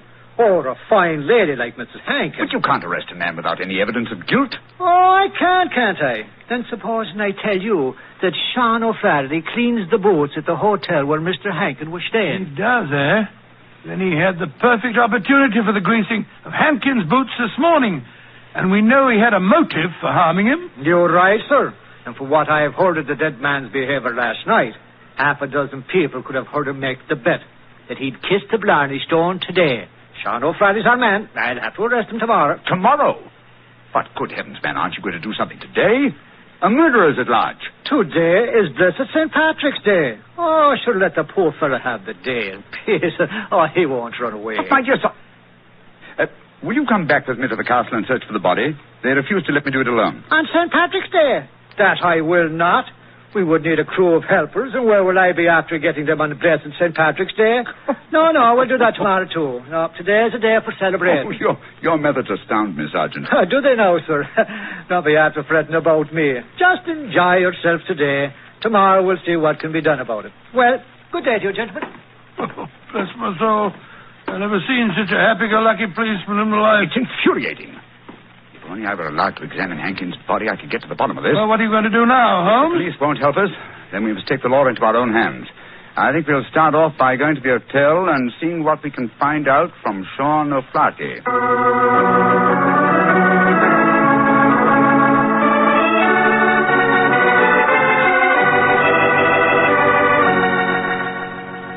I was going to Ballynewer a day, I well remember, for to view the lads and lasses on the 5th day of November with a meringue-do-a-day and a meringue-a-do-a-daddy. Oh, your honors would be after speaking to me, Sean O'Flaherty, perhaps? Yes, Sean. Did you know that Mr. Hankin, the man who struck you last night, was dead? Dead? Well, if ever a man deserved to be beneath the sod, 'twas Geoffrey Hankin himself. A mean, ugly man. The saints be praised that he's gone. How did he die, sir? He was murdered. Murdered? Well, bedad, I'm not surprised to hear it. Who murdered him, sir? At the moment, the police seem to think that you are the culprit. Myself? Well, how would I be after murdering the man, sir, when I don't even know how he died? He died when he fell from the top of Blarney Castle as he was trying to kiss the stone. He fell because Mr. Corcoran, his partner, couldn't hold on to his feet. His boots had been greased. And we know that you have been cleaning his boots, Sean. That I have, sir. I cleaned them this very morning. But I put no grease on them, if that's what you'd be after suggesting. I'm suggesting nothing. I'm trying to establish a few facts. Do you know Kathleen, the barmaid? Oh, and why shouldn't I know her, sir? She's to be me wife before the winter sets in. She pronounced a curse on the dead man last night, just after he had knocked you down. It's possible that she met... Here she comes now. Sean, my darling, what are the fine gentlemen doing here? Oh, Kathleen. They've come to ask me questions about the death of Mr. Hankin. He fell off Blarney Castle today and got himself murdered, they say. The saints be praised.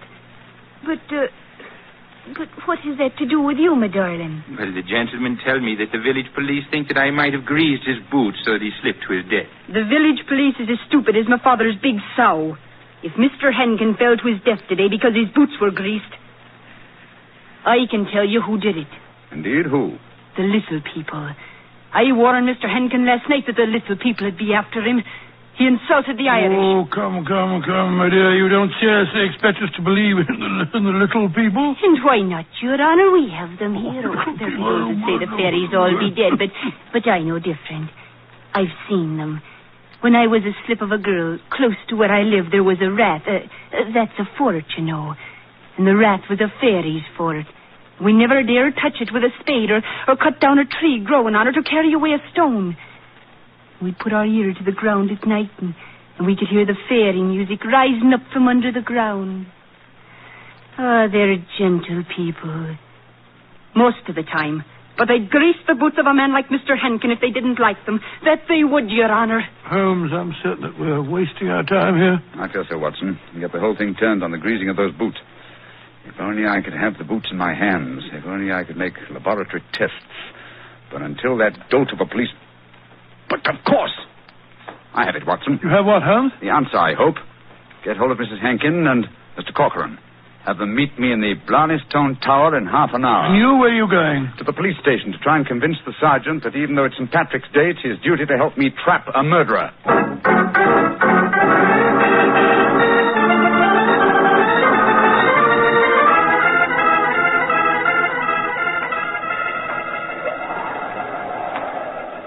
Do you know, Mr. Holmes, you're an obstinate man. It's blessed St. Patrick's Day, and yet you insist that we meet here on the top of Blarney Castle. What do you think you can prove? Who murdered Geoffrey Hankin? Yes, but why do Molly and I have to be here? Yes, Mr. Holmes. And poor Geoffrey's body still lying somewhere below us. Mrs. Hankin, Mr. Corcoran, I asked Dr. Watson to bring you here for a good reason, I assure you. You ready, Watson? Quite ready, Holmes. Good. Sergeant. Yes, sir. You asked me why I've assembled the three of you here. I'm going to reconstruct the crime. I shall play the part of the victim. My friend Dr. Watson will represent you, Mr. Corcoran. Now, I straddle the parapet. So. Watson, hold on to my feet, will you? I've got him, Holmes. And lower me down the face of the wall. Right, sure. Holmes, hold tight to the wall. Try and push yourself back. The murderer's tried to get you. Your boots are covered in grease. Stand back. Come away. Grab my trouser legs, Watson. I've got him, Holmes. Up you come. There we go. Oh, that was a near thing. Devilish plot, Sergeant, and very cleverly carried out. My boots were ungreased when I entered the castle, and yet someone has been able to apply grease to them without my knowledge within the last few minutes. Sure, and how is that possible, sir? I don't know, Sergeant, I must confess. Holmes, you stumbled as you came up the darkened staircase. Do you remember that? That's true, chap, I'd forgotten. And you, Mrs. Hankin, and you, Mr. Corcoran, were kind enough to assist me to my feet. An excellent opportunity to apply the grease. Now we know that one of you two is the murderer. I must have a jar of grease somewhere. Now, Sergeant, will you search the lady while I search Mr. Corcoran? But this is ridiculous. Of course it is. How could we be guilty? Well, if you're not guilty, you've got no objection to being searched, madam. Upon my word, here in your purse, Mrs. Hankin, is a jar of grease. What? Now, what have you to say for yourself? What can't you say, Sergeant? Except that she engineered her husband's murder and tried to engineer mine. Oh, no. I knew nothing about Geoffrey's murder. Oh, Michael, darling, I swear to you. Don't worry, my darling. I'll not let them hurt you. I'm telling you, you're wrong, Mr. Holmes. I was the murderer. Oh, no, Michael. You mustn't sacrifice yourself for me. I think this little play acting has gone far enough. Mr. Corcoran, you have just offered us what you think we will accept as a false confession. But I've established the one thing I wish to know, that you love your late partner's wife and she you. I'm proud to admit that, Mr. Holmes. And now that she's a widow, I can say it in the open. But what are you implying? That you murdered your partner. But the grease on your own boot, sir. I just found a jar of it in Mrs. Hankin's handbag. Oh, that, my dear Sergeant, was all part of my little plan. As to the grease on my boots, I confess I placed it there myself, just as I planted the jar of grease in your bag, Mrs. But why, Holmes? A fraud accomplished two ends. It forced you, Mr. Corcoran, into a betrayal of your love. But what was more important, it proved from what Dr. Watson's natural reactions were that a man holding the greased boots could not fail to realize that fact at once. You brazenly committed murder before our very eyes, Mr. Corcoran, hoping to appear as an innocent victim of another's plot. Your theory is an ingenious one, Mr. Holmes, but how can you prove it? I can claim that my hands are unusually insensitive, not the delicate fingers of a doctor like your friend. Yes, he's right, sir. How can you prove it? When, with your kind cooperation, Sergeant, we find the body of Mr. Hankin and examine it, I shall study his boots. If the grease was applied at the hotel, as it would have been if Sean O'Flaherty had done it, the boots will reveal dust from the walk here. If there is no dust, the grease must have been applied as you grasped your partner's boots with grease-smeared hands, Mr. Corcoran. You should know best what my tests will Grab reveal. him, Sergeant. Grab him. Come back. Oh, Michael, don't. Please don't. Goodbye, Molly, me darling. Great Scott, he jumped off the parapet. Now, Mr. Holmes, you can see that I was right, sir. Wasn't I? What do you mean, Sergeant? In waiting until tomorrow to get the search party. Now we can be after finding both bodies at the one time.